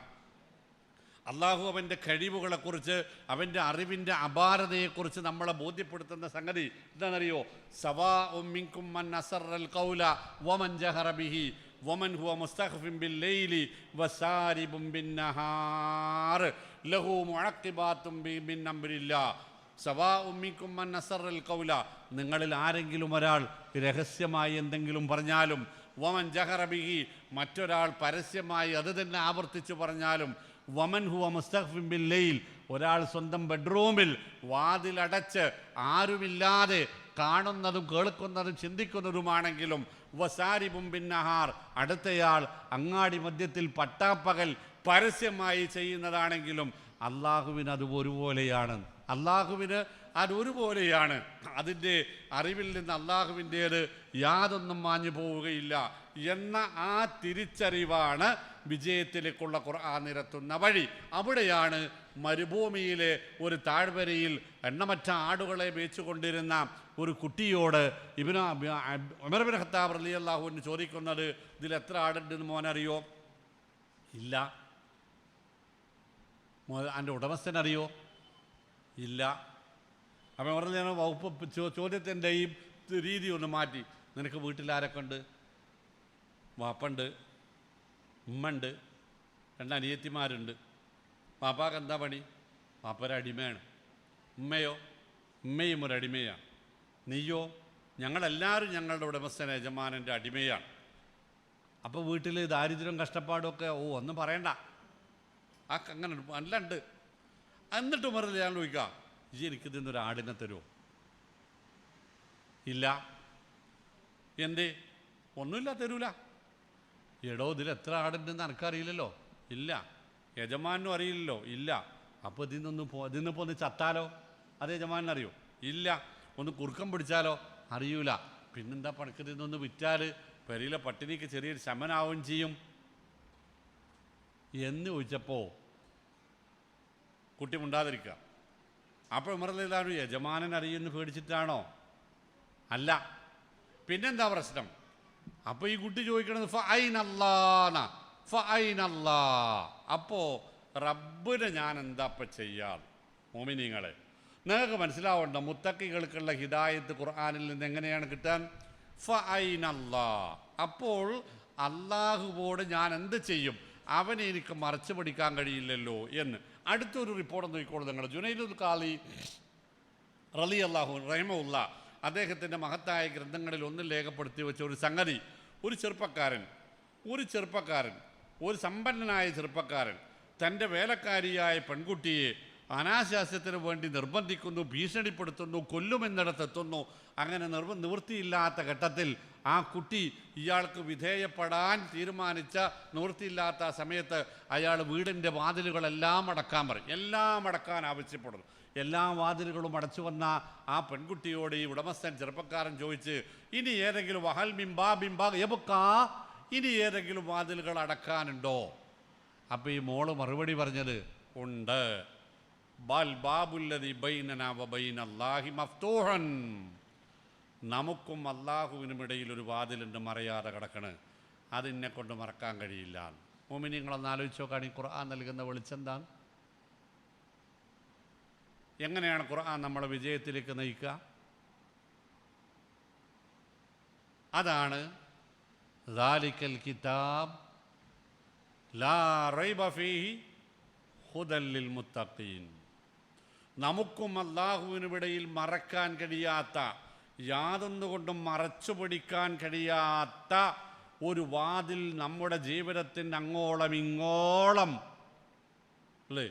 രാത്രിയിൽ ഞാൻ ഉറങ്ങുന്നു, അപ്പോഴും എൻ രഥത്തിൻ്റെ ചക്രങ്ങൾ ഉരുളുന്നു എന്നാണ്. ഞാൻ ഉറങ്ങുമ്പോൾ പോലും എൻ്റെ യാത്ര പരലോകത്തേക്ക് അടുത്തുകൊണ്ടേയിരിക്കുകയാണ് എന്ന തിരിച്ചറിവിൽ നിന്നുണ്ടായിക്കിട്ടുന്ന ഈമാൻ, അതിൽ നിന്നുണ്ടായിക്കിട്ടുന്ന തൗഹീദ്, അതിൽ നിന്നുണ്ടായിക്കിട്ടുന്ന തഖ്വ, ആ തഖ്വ നമ്മളിൽ ഉണ്ടാക്കുന്ന മാറ്റം അത്ഭുതകരമായിരിക്കുമെന്നതിൻ്റെ നേർസാക്ഷ്യമാണ് സ്വഹാബത്തിൻ്റെ ജീവിതം അഖിലവും എന്നത് മോമിനീങ്ങൾ തിരിച്ചറിഞ്ഞാൽ എന്താണ് ഖുർആൻ നൽകുന്ന വിശ്വാസികൾക്കുള്ള ഈ ഹിദായത്ത്? ഹുദ എന്ന് നമുക്ക് മനസ്സിലാവും. മൂന്നാമത് ഖുർആൻ പറഞ്ഞത് ശിഫയാണ്. ഖുർആൻ നമുക്ക് ശിഫയാണ്, നമ്മുടെ എല്ലാ പ്രയാസങ്ങൾക്കുമുള്ള പരിഹാരമാണ് ഖുർആൻ. എന്നാൽ ക്യാൻസറിൽ എന്തായാലും ചികിത്സ എന്ന് ചോദിച്ചാൽ അങ്ങനത്തെ ഒരു പരിഹാരം ഇല്ലല്ലോ, ഇല്ല. പക്ഷേ അതിനവിടെ പരിഹാരമില്ലേ? ഉണ്ട്. എല്ലാ പ്രയാസങ്ങൾക്കുമുള്ള ചികിത്സയാണത്, പരിഹാരമാണത്. എന്നാൽ പിന്നെ ഈ മാരാരോഗങ്ങൾക്കൊക്കെ ഖുർആൻ തെറാപ്പി നടത്തിയാൽ പോരെ? മതി. പക്ഷെ ആ തെറാപ്പിയുടെ രൂപം എന്താണെന്നറിയാം നിങ്ങൾ? 70 വയസ്സ് പ്രായത്തിൽ അയ്യൂബ് നബി അലൈഹി ഇസ്ലാമിന് തിരിച്ചടികൾ നേരിട്ട് തുടങ്ങുന്നു. 70 വയസ്സുവരെ നാടിൻ്റെ അവസാന വാക്കായി, നാട്ടുകാരുടെ കണ്ണിലുണ്ണിയായി, നാട്ടിലെ ഏറ്റവും വലിയ നല്ലവനായി, ഏറ്റവും വലിയ സമ്പന്നനായി ജീവിച്ചു കൊണ്ടിരുന്ന അയ്യൂബ് അലൈഹി സ്വലാത്തു വസ്സലാമക്ക് തിരിച്ചടികൾ നേരിട്ട് കൊണ്ടിരിക്കുന്നു. അദ്ദേഹത്തിൻ്റെ ജീവിതത്തിൽ ഉണ്ടായിരുന്ന നന്മകൾ ഓരോന്നായി ഇല്ലാതെ പോകുന്നു. താമസിക്കുന്ന വീട് പോലും നഷ്ടപ്പെടുന്ന ദാരിദ്ര്യത്തിലേക്ക് പോകുന്നു. കുടുംബങ്ങൾ മരണപ്പെട്ടു പോകുന്നു. ബാക്കിയുള്ള കുടുംബങ്ങൾ അദ്ദേഹത്തെ അവഗണിച്ച് ബഹിഷ്കരിക്കുന്നു. അവിടെ തുടങ്ങി അദ്ദേഹത്തിൻ്റെ ശരീരത്ത് ചെറിയ ഒരു മുറിവുണ്ടാകുന്നു. ആ മുറിവ് വളർന്ന് വലുതായി ശരീരത്തിൻ്റെ രോമകൂപങ്ങൾ ഉൾപ്പെടെ പഴുത്ത് വ്രണമായി പുഴുവരിക്കുന്ന രൂപത്തിലേക്ക് മാറി. മണത്തിട്ട് ദുർഗന്ധം കൊണ്ട് ഒരാൾക്കും അടുക്കാൻ പറ്റാത്ത രൂപത്തിൽ അദ്ദേഹം കാട്ടിലേക്ക് ബഹിഷ്കരിക്കപ്പെടുന്നു. 16 വർഷക്കാലം മുഅ്മിനീങ്ങൾ പഠിക്കേണ്ട സംഗതിയാണ്. 16 വർഷക്കാലം ഈ നിത്യദുരിതം, ഈ അത്യഗാധമായ ആപത്ത് അനുഭവിച്ചു കൊണ്ടിരിക്കുന്ന അദ്ദേഹത്തിൻ്റെ അരികിലേക്ക് ഒരിക്കൽ കുടുംബാംഗങ്ങളൊക്കെ കൂടെ വന്നിട്ട് പറഞ്ഞു, അയ്യൂബേ, നീ എന്തെങ്കിലും പാപം ചെയ്തിട്ടുണ്ടാകും, അല്ലെങ്കിൽ നിന്നെ അള്ളാഹു ഇങ്ങനെ പരീക്ഷിക്കുകയില്ല. അതുകൊണ്ടൊരു തൗബ ചെയ്യടോ, അള്ളാഹുവിനോടൊന്ന് പ്രാർത്ഥിക്കടോ, ഇതൊന്ന് സുഖപ്പെടുത്തി തരാൻ. നീ പ്രവാചകനാണല്ലോ, സ്വീകരിക്കാതിരിക്കില്ല. അപ്പോൾ മഹാനവറുകളുടെ നിലപാടെന്താണെന്നറിയോ? പ്രിയപ്പെട്ട സഹോദരങ്ങളെ, 70 വർഷക്കാലം ഒരലട്ടുമില്ലാതെ ജീവിച്ചവനാണ് ഞാൻ. എന്നിട്ട് ഒരസുഖം വന്നപ്പോൾ ഞാനിപ്പം തന്നെയാണ് നിലയും വിളിയും തുടങ്ങുക, ഞാനിപ്പം തന്നെയാണ് ടെൻഷൻ അടിക്കുക, ഞാനിപ്പം തന്നെയാണ് ബേജാറിലാവുക. ഇല്ല, ഇത് കുറേയും കൂടാണ് പോകട്ടെ. അള്ളാഹു എന്താണോ എന്നിൽ നടപ്പാക്കാൻ ഉദ്ദേശിക്കുന്നത് അതിൻ്റെ അങ്ങേയറ്റം കാണുമ്പോൾ അള്ളാഹു തന്നെ അത് തിരിച്ചെടുക്കുമെന്ന് എനിക്കറിയാം. അല്ലെങ്കിൽ ഇതിലാണ് എൻ്റെ പരലോക വിജയമുള്ളത് എന്നെനിക്കറിയാം. അതുവരെ ഞാൻ ക്ഷമിക്കുമെന്നാണ്. അതാണ് ഖുർആൻ നൽകുന്ന ശിഫ. എന്തിനേയും മനക്കരുത്തോടെ, ക്ഷമയോടെ, പ്രാർത്ഥനയോടെ കടന്നു പോകാൻ, കഴിച്ചുകൂട്ടാൻ നമുക്ക് കരുത്തു നൽകുന്ന, ഈമാനികമായ ആവേശം നൽകുന്ന മഹത്തായ അത്ഭുതമാണ് വിശുദ്ധ ഖുർആൻ എന്ന് നമ്മൾ മനസ്സിലാക്കണം. അതുകൊണ്ടാണ് റസൂൽ കരീം സല്ലല്ലാഹു അലൈഹി വസല്ലം പറഞ്ഞത്, അജബല്ലി അംരിൽ മുഅ്മിൻ, മുഅ്മിനീങ്ങളുടെ കാര്യം മഹാത്ഭുതമാണ്. ഇന്ന അംറഹു കുല്ലുഹു ലഹു ഖൈർ. അവൻ്റെ ജീവിതത്തിൽ എന്ത് സംഭവിച്ചാലും ശരി, അത് അവന് അവസാന വിശകലനത്തിൽ അവന് ഗുണകരമായിരിക്കും. വലൈസ ദാലിക ലിഅഹദിൻ ഇല്ലാ ലിൽ മുഅ്മിൻ. ഇങ്ങനെ ഒരു മഹത്തായ നിഅമത്ത് മുഅ്മിനുകൾക്കല്ലാതെ അല്ലാഹു സുബ്ഹാനഹു വ തആല ദുനിയാവിൽ മറ്റൊരാൾക്കും നൽകിയിട്ടുമില്ല. റസൂൽ പറയുക, അതെങ്ങനെയെന്ന് വെച്ചാൽ, ഇന്ന സാബത്തുഹു ളറാ, അവനൊരു ആപത്തുണ്ടായാൽ സ്വബറ, അയാൾ ക്ഷമിക്കും. അത് അള്ളാഹിൻ്റെ വിധിയാന്ന് വിചാരിച്ചിട്ട് ക്ഷമിക്കും. വസ്ബിർ വമാ സ്വബറുക ഇല്ലാ ബില്ലാ, അള്ളാഹുവിൻ്റെ പ്രീതി മോഹിച്ച് ക്ഷമിച്ചാൽ വസ്വബറു ലൈസ ലഹുൽ ജസാഉ ഇല്ലൽ ജന്ന, സ്വർഗമാണ് അതിന് പകരമായി അള്ളാഹു നൽകുക. കാരണം ഇന്നല്ലാഹ മഅസ്വാബിരീൻ, അള്ളാഹു ക്ഷമിക്കുന്നവരോടൊപ്പമാണ്. ഒന്നത് വ ഇന്ന സ്വാബഹു സറാ, ഇനി മകള് അല്ലെങ്കിൽ മോന് 10ാം ക്ലാസ്സിൽ 10A+ മേടിച്ച് അല്ലേ, 6ാം ക്ലാസ്സിലും ഫുൾ A+, +2ലും ഫുൾ A+ മേടിച്ച്, മദ്രസയിലും ഫുൾ A+ മേടിച്ച്, JEE നീറ്റൊക്കെ എഴുതിയപ്പോൾ ടോപ്പ് റാങ്കിൽ വന്ന് നമ്മൾ ഉദ്ദേശിച്ച സ്ഥാപനത്തിൽ നമുക്ക് ഉദ്ദേശിച്ച കോഴ്സിന് നമുക്ക് അഡ്മിഷൻ കിട്ടി. കൃത്യസമയത്ത് ആലോചന നമ്മൾ ഉദ്ദേശിക്കുന്നതിനേക്കാൾ ഏറ്റവും മെച്ചപ്പെട്ട ആലോചന മക്കൾക്ക് കല്യാണമായി വന്ന് നമ്മൾ ഉദ്ദേശിക്കുന്നതിനേക്കാൾ മെച്ചപ്പെട്ട രൂപത്തിൽ നടക്കുമ്പോൾ ഞാൻ ആരാന്ന വിചാരം, ഞാൻ വിചാരിച്ച ഒരു കാര്യവും ഇതുവരെ നടക്കാതെ പോയിട്ടില്ല, ഒക്കെ ഞാൻ വിചാരിച്ച മാതിരി തന്നെ നടന്നിക്കണ്, അതിനേക്കാൾ കുറച്ചുകൂടി നന്നായിരിക്കണം, ഞാൻ അതിനൊക്കെ പോന്നവനാണ്, കഴിവുള്ളവനാണ് എന്ന് ഞാൻ ചിന്തിക്കും. പക്ഷെ മുഅ്മിനീങ്ങളെ കുറിച്ചിട്ട് അല്ലാഹ് പറഞ്ഞത് എന്നെക്കുറിച്ചിട്ടല്ല, മുഅ്മിനീങ്ങളെ കുറിച്ചിട്ട് അല്ലാഹ് പറഞ്ഞത് വൈ നസാബത്തുഹു സറാ, അവനൊരു സന്തോഷമുണ്ടായാൽ ശക്കറ, അവൻ തലകുത്തി സുജൂദിൽ വീണ് അതിന് നന്ദി കാണിക്കും. ഫക്കാന ദാലിക ഖൈർ, അതും അവന് ഗുണകരമാകും. ഇത് വിശ്വാസിക്ക് മാത്രമായി, ഈമാനുള്ള തഖ്വയുള്ള വിശ്വാസിക്ക് മാത്രമായി ഖുർആൻ നൽകുന്ന മഹാത്ഭുതമാണ്, അള്ളാഹു നൽകുന്ന മഹാത്ഭുതമാണ് എന്ന് നമ്മൾ മനസ്സിലാക്കേണ്ടതുണ്ട്. പിന്നെയും ഖുർആൻ ഒരുപാട് പേരുകളുണ്ട്. ഇതൊക്കെ കൂടെ പറഞ്ഞു തന്നാൽ അടുത്ത ആൾ വന്നിട്ട് ഇറങ്ങിപ്പോ ചങ്ങായി നിന്നോട് പറയും. അതുകൊണ്ട് ഇതൊക്കെ കൂടെ ഏതായാലും ഞാനിപ്പോൾ പറയാൻ പോണില്ല. 2-3 കാര്യങ്ങൾ ഞാൻ പറയാം. വിശുദ്ധ ഖുർആൻ ഒരു ഹൽവയെ പോലെയാണെന്നാണ് നമുക്ക് മനസ്സിലാക്കാൻ കഴിയുക. അല്ലാഹു സുബ്ഹാനഹു വ തആല റസൂലുള്ളാഹി സ്വല്ലല്ലാഹു അലൈഹി വസല്ലമക്ക് പഠിപ്പിച്ചു കൊടുത്തത് ഈമാനിന് ഒരു തുഴമുണ്ട്, ഒരു ആസ്വാദ്യതയുണ്ട് എന്ന് ഒരിടത്ത് പഠിപ്പിച്ചത്. മറ്റൊരിടത്ത് പഠിച്ച് ഈമാനിന് ഹലാവത്തുണ്ട് എന്നാണ്. ഈ ഹലാവത്ത് എന്ന് പറഞ്ഞാൽ, തുഴമ് എന്ന് പറഞ്ഞാൽ ആസ്വാദ്യത. എന്തിൻ്റെ ആസ്വാദ്യതയാണെന്ന് ചോദിച്ചാൽ അതൊരു ഹലാവത്താണ് എന്ന് പറയും. ഹലാവത്ത് എന്ന് പറഞ്ഞാൽ അതിൽ ആ താണ്ട് ഒഴിവാക്കിയിട്ടൊന്ന് പലവട്ടം വായിച്ചാൽ ഹൽവ എന്ന് കിട്ടും നിങ്ങൾക്ക്. ഹൽവ, നമ്മൾ അലുവ എന്ന് പറയില്ലേ, സംഗതി അത് അലുവയല്ല. മോൻ്റെ വായിക്കൂടി ഇപ്പം തന്നെ വെള്ളം വരാൻ തുടങ്ങിയതാണ്. സംഗതി അത് അലുവയല്ല, ഹൽവ എന്ന അറബി നാമം നമ്മൾ പറഞ്ഞ് അലുവയാക്കിയതാ. ഞങ്ങളുടെ നാട്ടിൽ അവിടെ നിന്ന് പോയി അലുഗ എന്നാണ് പറയാം. ഞങ്ങൾ മലബാറികളെ അലുഗ എന്നാണ് പറയാം. അപ്പോൾ ഈ ഹൽവ എന്ന് പറഞ്ഞാൽ എന്താ, എവിടെ തൊട്ടാലും ഒരു മയം ഉണ്ടാവില്ലേ, എവിടെ തൊട്ടാൽ എവിടെ കടിച്ചാലും മധുരം ഉണ്ടാവും അല്ലേ. സംഗതി ഷുഗറുള്ളവർ ഇപ്പോൾ നോക്കണ്ട കേട്ടോ.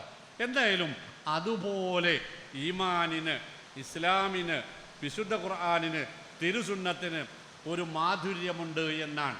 ആ മാധുര്യം അനുഭവിക്കാൻ നമുക്ക് സാധിക്കുക എന്നത് ജീവിതത്തിൽ നമ്മുടെ തഖ്വയുടെ പരിശോധന കൂടി നടക്കാൻ പറ്റുന്ന ഒരു മേഖലയാണ്. അതെങ്ങനെയെന്ന് വെച്ചാൽ 2-3 സംഗതികൾ പരിശുദ്ധ ഖുർആനിൽ നിന്ന് ഞാൻ നിങ്ങളെ കേൾപ്പിക്കാം. ഒന്ന്, സൂറത്ത് അഹ്സാബിൻ്റെ 53-ാമത്തെ വചനം. സൂറത്ത് അഹ്സാബിൻ്റെ 53-ാമത്തെ വചനം. ആ വചനത്തിന് ആരൊക്കെയോ കൂടിയിട്ട് ഹിജാബിൻ്റെ ആയത്ത് എന്ന് പേരിട്ടിട്ട് നിങ്ങൾക്കറിയാം. ഹിജാബിൻ്റെ ആയത്ത് എന്ന് പറഞ്ഞിട്ടൊരു ആയത്ത് ഖുർആനിലില്ല എന്ന് നിങ്ങൾ ആദ്യം പഠിച്ചു വെക്കുക. ഏതായാലും നമ്മളതിന് പറഞ്ഞു വരുന്നത് ഹിജാബിൻ്റെ ആയത്ത് എന്നാണ്. ആ ആയത്ത് നിങ്ങൾ കേട്ടോളൂ കേട്ടോ. അതിൽ അല്ലാഹു സുബ്ഹാനഹു വ തആല പറയും, യാ അയ്യുഹല്ലദീന ആമനു ലാ തദ്ഖുലൂ ബുയൂതൻ നബി ഇല്ലാ അൻ യുഅ്ദന ലക്കും ഇലാ തുആമിൻ ഗൈറ നാദിരീന ഇനാഹു. മുഅ്മിനീങ്ങളെ, നബി തിരുമേനി സല്ലല്ലാഹു അലൈഹി വസല്ലമയുടെ വീട്ടിൽ നിങ്ങളെ എന്തെങ്കിലും ഒരു സദ്യക്കൊരു ഭക്ഷണത്തിന് വിളിച്ചാൽ നിങ്ങൾ ആ സമയത്തിന് മുമ്പ് അവിടെ പോകരുത്. മുഅ്മിനീങ്ങളെ നല്ലോണം മനസ്സിലാക്കട്ടോ. നമ്മൾ അയൽവക്കത്തെ വീട്ടിലോ മകളെ കെട്ടിച്ചതിൻ്റെ അപ്പുറത്തെ വീട്ടിലോ നാളെ കല്യാണം ഉണ്ടെങ്കിൽ ഇന്ന് എൻ്റെ മക്കളെ പേരക്കുട്ടികളെ കൊണ്ട് അവിടെ പോയിരിക്കുന്ന ആൾക്കാരാണ് അല്ലേ. എന്നിട്ട് നിസ്കാരമില്ല, ജമാഅത്തില്ല, സമയത്തിനൊന്നും പോണില്ല, അവിടെ പന്തൽ കുലുക്കി, ഇവിടെ നിന്ന് ചാടിക്കയറി, അവിടെ അലമാരിയിലൊന്ന് കയ്യിട്ട് മാന്തി മക്കളും പേരക്കുട്ടികളും ഇറങ്ങിപ്പോയിടാന്ന് വീട്ടുകാർക്ക് പറയും വയ്യാത്ത രൂപത്തിൽ അവരെ ബുദ്ധിമുട്ടിച്ച് കല്യാണം കഴിഞ്ഞ് ഭക്ഷണവും കഴിഞ്ഞ് പിന്നെയും കുറേ നേരം വർത്താനം പറഞ്ഞിരുന്ന് മടുപ്പിച്ചിട്ട് ഇനി എങ്ങനെ ഒരു പരിപാടി ഉണ്ടെങ്കിൽ നമ്മളെ വിളിക്കൂല എന്നുള്ളിടത്ത് എത്തിച്ചിട്ട് നമ്മളവിടുന്ന് പോരുള്ളൂ. അതുകൊണ്ട് സൂചിപ്പിക്കാൻ വേണ്ടിയിട്ട് ഞാനിപ്പോൾ ഈ പറഞ്ഞത്.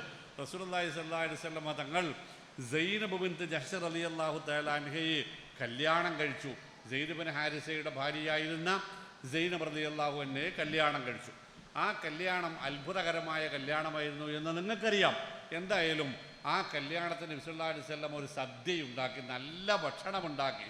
സ്വഹാബികൾ ആ കല്യാണത്തിൻ്റെ അത്ഭുതം പറയാൻ വേണ്ടിയിട്ട് ഭക്ഷണമുണ്ടാക്കുന്നതിൻ്റെ എത്രയോ മുമ്പ് തന്നെ നബി സല്ലല്ലാഹു അലൈഹി വസല്ലമയുടെ വീടിൻ്റെ മുറ്റത്ത് പോയിരുന്ന്, വീടൊന്നുമില്ലല്ലോ, ഒരു ചെറിയ ഷെഡാണല്ലോ, അതിൻ്റെ മുറ്റത്ത് പോയിരുന്ന് അങ്ങനെ കല്യാണത്തെക്കുറിച്ചും നബിയുടെ ആ വിവാഹത്തെക്കുറിച്ചും സെയ്ദ് കാര്യം തീർക്കാൻ പോയി തലാഖിയെല്ലാനിടയായ സാഹചര്യങ്ങളെക്കുറിച്ചും ഒക്കെ അങ്ങനെ പറഞ്ഞുകൊണ്ടേയിരുന്നു.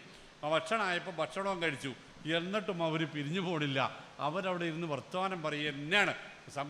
സംസാരിച്ച് രാത്രി കുറേ വൈകിപ്പോയി. ഇവരൊന്ന് ഇറങ്ങിപ്പോയിരുന്നുവെങ്കിൽ എന്ന് നബി സല്ലല്ലാഹു അലൈഹി വസല്ലമക്ക് പലപ്പോഴായി തോന്നിപ്പോയി. പക്ഷേ നബി അത് പറഞ്ഞില്ല. വീട്ടിൽ വന്ന ആൾക്കാരോട് എങ്ങനെ ഇറങ്ങിപ്പോകാൻ പറയാൻ പറ്റുമോ? പറ്റൂലല്ലോ. നമ്മളോടങ്ങനെ പലരും പറയാൻ വിചാരിച്ചിട്ടുണ്ടാകും എന്ന് നിങ്ങളൊന്ന് ആലോചിക്കണത് നല്ലതാ. അപ്പോൾ എന്താ കിട്ടുക? നമ്മളൊരു ഭക്ഷണത്തിന് വിളിച്ചാൽ അവിടെ നമ്മൾ മുൻകൂട്ടി പോകൽ നിർബന്ധമല്ല എങ്കിൽ നമ്മൾ ആ മുൻകൂട്ടി പോകരുത്. ഭക്ഷണത്തിൻ്റെ സമയത്ത് കയറിച്ചില്ല, ഭക്ഷണം കഴിക്കുക. നമുക്കവിടെ പ്രത്യേകിച്ച് റൂളുകളൊന്നുമില്ലെങ്കിൽ ഭക്ഷണം കഴിച്ചതിൻ്റെ പേരിൽ ആ കുടുംബത്തിന് വേണ്ടി പ്രാർത്ഥിക്കുക, എല്ലാവരോടൊന്ന് കുശലം പറയുക, സലാം പറയുക, പിരിയുക. അതാണ് ഇസ്ലാം വെച്ച മാർഗം. നിങ്ങളിപ്പോൾ സംശയം ഉണ്ടെങ്കിൽ 53-ാമത്തെ ആയത്ത് അമാനി മൗലവിൻ്റെ പരിഭാഷ എന്നെടുത്ത് വായിച്ചാൽ മതി. ഞാനീ പറഞ്ഞ പന്തൽ കുലുക്കലൊക്കെ നിങ്ങൾക്ക് അവിടെ കാണാം. സോഫ സെറ്റിമ്മ കയറലും ഷോക്കേസ് കയറി കളിപ്പാട്ടം വലിച്ചിട്ട് പൊട്ടിക്കലും ഒക്കെ അമാനി മൗലവി 1985 തന്നെ എഴുതി വെച്ചിട്ടുണ്ട്. നമുക്ക് പിന്നെ ആ ഒരു സാധനം വളരെ ആദരപൂർവം നമ്മുടെ ഷോക്കേസിൽ വെക്കാനുള്ളതല്ലാതെ വായിക്കാനുള്ളതല്ലാത്തത് കൊണ്ട് നിങ്ങളെയല്ല.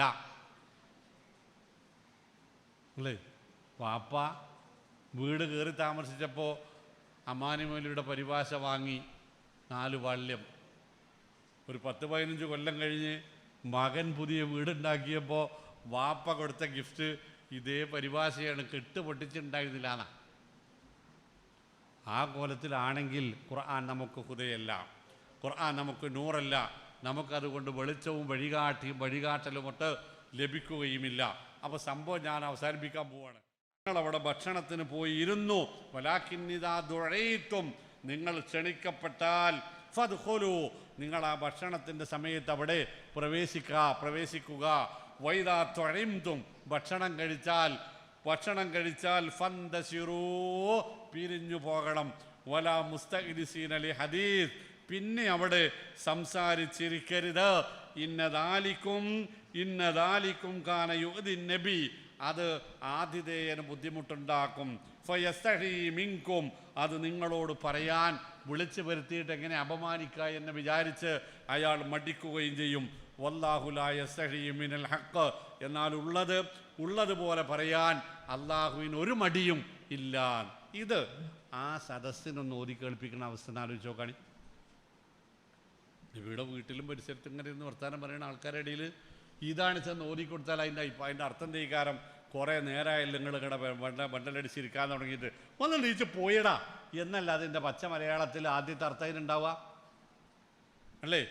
എന്നെപ്പോലുള്ള കുടുംബമാഹാത്മ്യമുള്ളവർ, സ്ഥാനമാനങ്ങളോർ, പദവിയുള്ളവർ, പൈസയുള്ളവർ, അങ്ങനെ ഒരു വർത്താനം നമ്മളോട് പറഞ്ഞാൽ എന്താ ഉണ്ടാവുക? ഓനോട് പിന്നെ മരിക്കണവരെ കമ്പനി ഉണ്ടാവില്ല, ഓൻ്റെ സംഘടനയിൽ നമ്മുടെ മെമ്പർഷിപ്പ് ഉണ്ടാവില്ല, ഓൻ പ്രസിഡൻ്റ് ആണെങ്കിൽ ഞാൻ ആ വഴിക്കില്ല, മൂപ്പരാടെ കുത്തുവ ഞാനില്ല, പെരയിൽ ചെന്നിട്ട് മാനം കെടുത്തിയതാന്ന് പറയും. നമ്മൾ തന്നെ കലൂർക്കാരല്ല, മുസ്ലിം ഉമ്മ. പക്ഷേ സ്വഹാബികൾക്കൊരു പുഞ്ചിരിയാണ് ഉണ്ടായത്. നിങ്ങൾ ആലോചിച്ചോളി, അതാണ് ഈമാനിൻ്റെ മാധുര്യം. അവരത് കേട്ടു, അവരും എല്ലാം എഴുന്നേറ്റ് റസൂലിൻ്റെ വീട്ടിലേക്ക് അസ്സലാമു അലൈക്കും എന്ന് പറഞ്ഞാൽ അവരാണ്ട് പോയി. ആ ഒരു അല്ലാഹു സുബ്ഹാനഹു വ തആലയുടെ നിർദ്ദേശങ്ങളും വിമർശനങ്ങളും ശക്തമായ രൂക്ഷമായ അള്ളാഹുവിൻ്റെ അഭിപ്രായ പ്രകടനങ്ങളെ വരെ പുഞ്ചിരിയോടെ സന്തോഷത്തോടെ ജീവിതത്തിൽ പാലിക്കാൻ നമുക്ക് എന്ന് കഴിയുന്നവോ അന്നാണ് ഖുർആൻ നമ്മുടെ വഴിവിളക്കാവുക, അന്നാണ് ഖുർആൻ നമ്മുടെ വെളിച്ചമാവുക, അന്നാണ് ഖുർആൻ നമ്മുടെ വിജയത്തിൻ്റെ മാനദണ്ഡമാവുക, അന്നാണ് ഖുർആൻ നമുക്ക് സതുപദേശിയാവുക, അന്നാണ് ഖുർആൻ നമ്മുടെ വഴികാട്ടിയാവുക. ഒന്ന്. രണ്ടാമത്തെ കാര്യങ്ങൾ നോക്കുക. പിന്നെ പലിശ ഇസ്ലാമിൻ്റെ ആദ്യകാലത്ത് അനുവദനീയമായിരുന്നുവല്ലോ. മക്കാ വിജയം വരെ പലിശ അനുവദനീയമായിരുന്നു. മറ്റൊരു റിപ്പോർട്ട് പ്രകാരം ഹജ്ജത്തുൽ വദാ വരെയും അത് അനുവദനീയമായിരുന്നു എന്ന് കാണാം. അപ്പോൾ ഈ ഹജ്ജത്തുൽ വദായിലെ പ്രസംഗത്തിൽ നബി സല്ലല്ലാഹു അലൈഹി വസല്ലം പറയാണ്, അല്ലാഹു സുബ്ഹാനഹു വ തആല പലിശ നിരോധിച്ചിരിക്കുന്നു. ഇനി ആർക്കും ഒരു നയാ പൈസ പലിശ കൊടുക്കേണ്ടതില്ല. ഒരാളും ഇനി നയാ പൈസ പലിശയായിട്ട് കിട്ടാനുള്ളത് വാങ്ങാനും പാടില്ല എന്ന് പറഞ്ഞിട്ട് നബി സല്ലല്ലാഹു അലൈഹി വസല്ലം ചെയ്യണമെന്നറിയോ? മക്കയിലെ അക്കാലം വരെ അറേബ്യ കണ്ടതിൽ വെച്ച് ഏറ്റവും വലിയ പലിശ കച്ചവടക്കാരൻ, അന്നത്തെ കോടിക്കണക്കിന് രൂപ കിട്ടാനുണ്ടായിരുന്ന ഒരാളുണ്ടായിരുന്നു നബി സല്ലല്ലാഹു അലൈഹി വസല്ലമയുടെ തൊട്ടടുത്ത്. ആരാധനങ്ങൾ?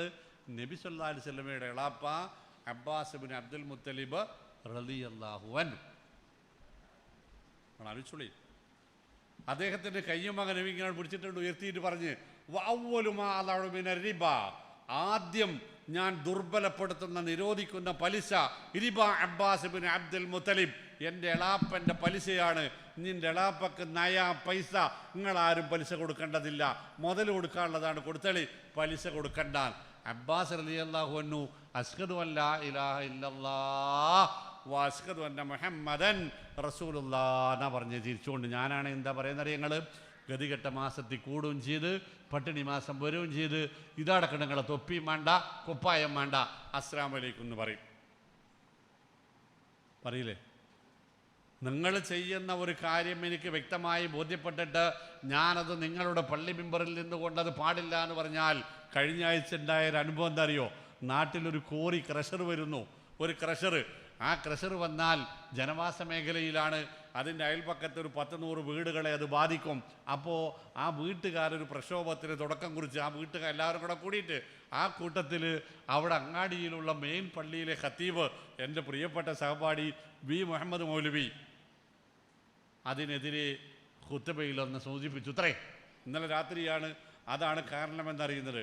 പള്ളി മെമ്പറിൽ നിന്ന് ഇറങ്ങിയിട്ട് കോറിയുടെ ഉടമസ്ഥൻ തന്നെയാണ് പള്ളി കമ്മിറ്റിയുടെ പ്രസിഡൻറ്റും, അയാളുടെ കുടുംബക്കാരാണ് പള്ളിയുടെ മുത്തവല്ലിമാരും. അവർ അന്നോളുള്ള ശമ്പളം എഴുതി കൊടുത്തിട്ട് മാഷ മൗലവി അടുത്ത ആഴ്ച പോലും നിങ്ങൾ ചിണ്ട് വരണ്ട, ഞങ്ങൾ വേറെ ആളെ ചൊല്ലാം. നമ്മൾ ഇവിടെയിട്ടാണ്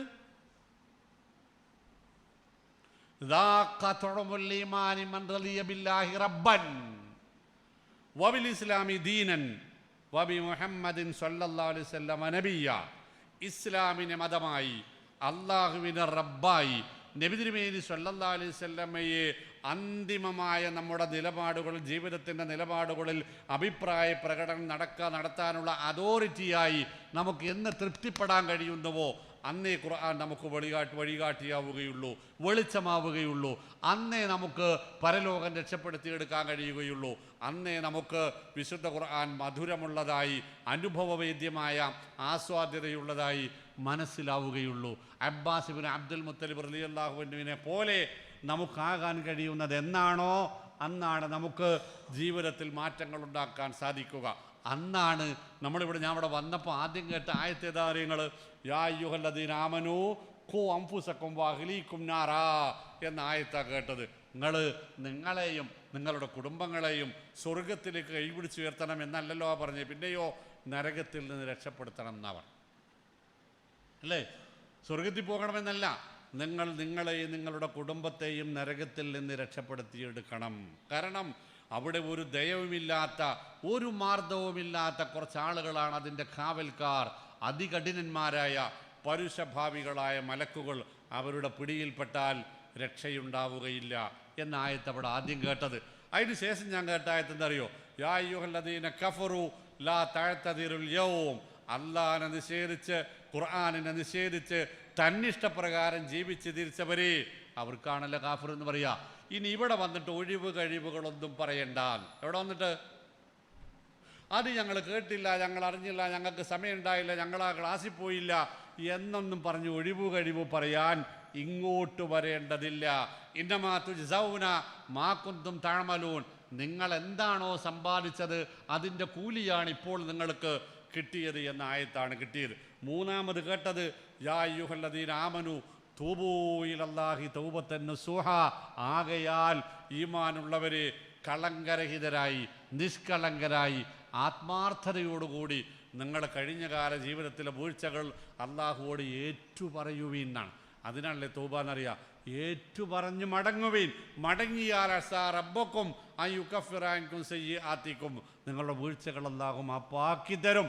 വയുദ്ഖിലക്കും ജന്നാത്തിൻ തജ്രി മിൻ തഹ്തിഹൽ അൻഹാറു യൗമ ലാ യുഖ്ദില്ലാഹു നബിയ്യ വല്ലദീന ആമനൂ മഅഹു.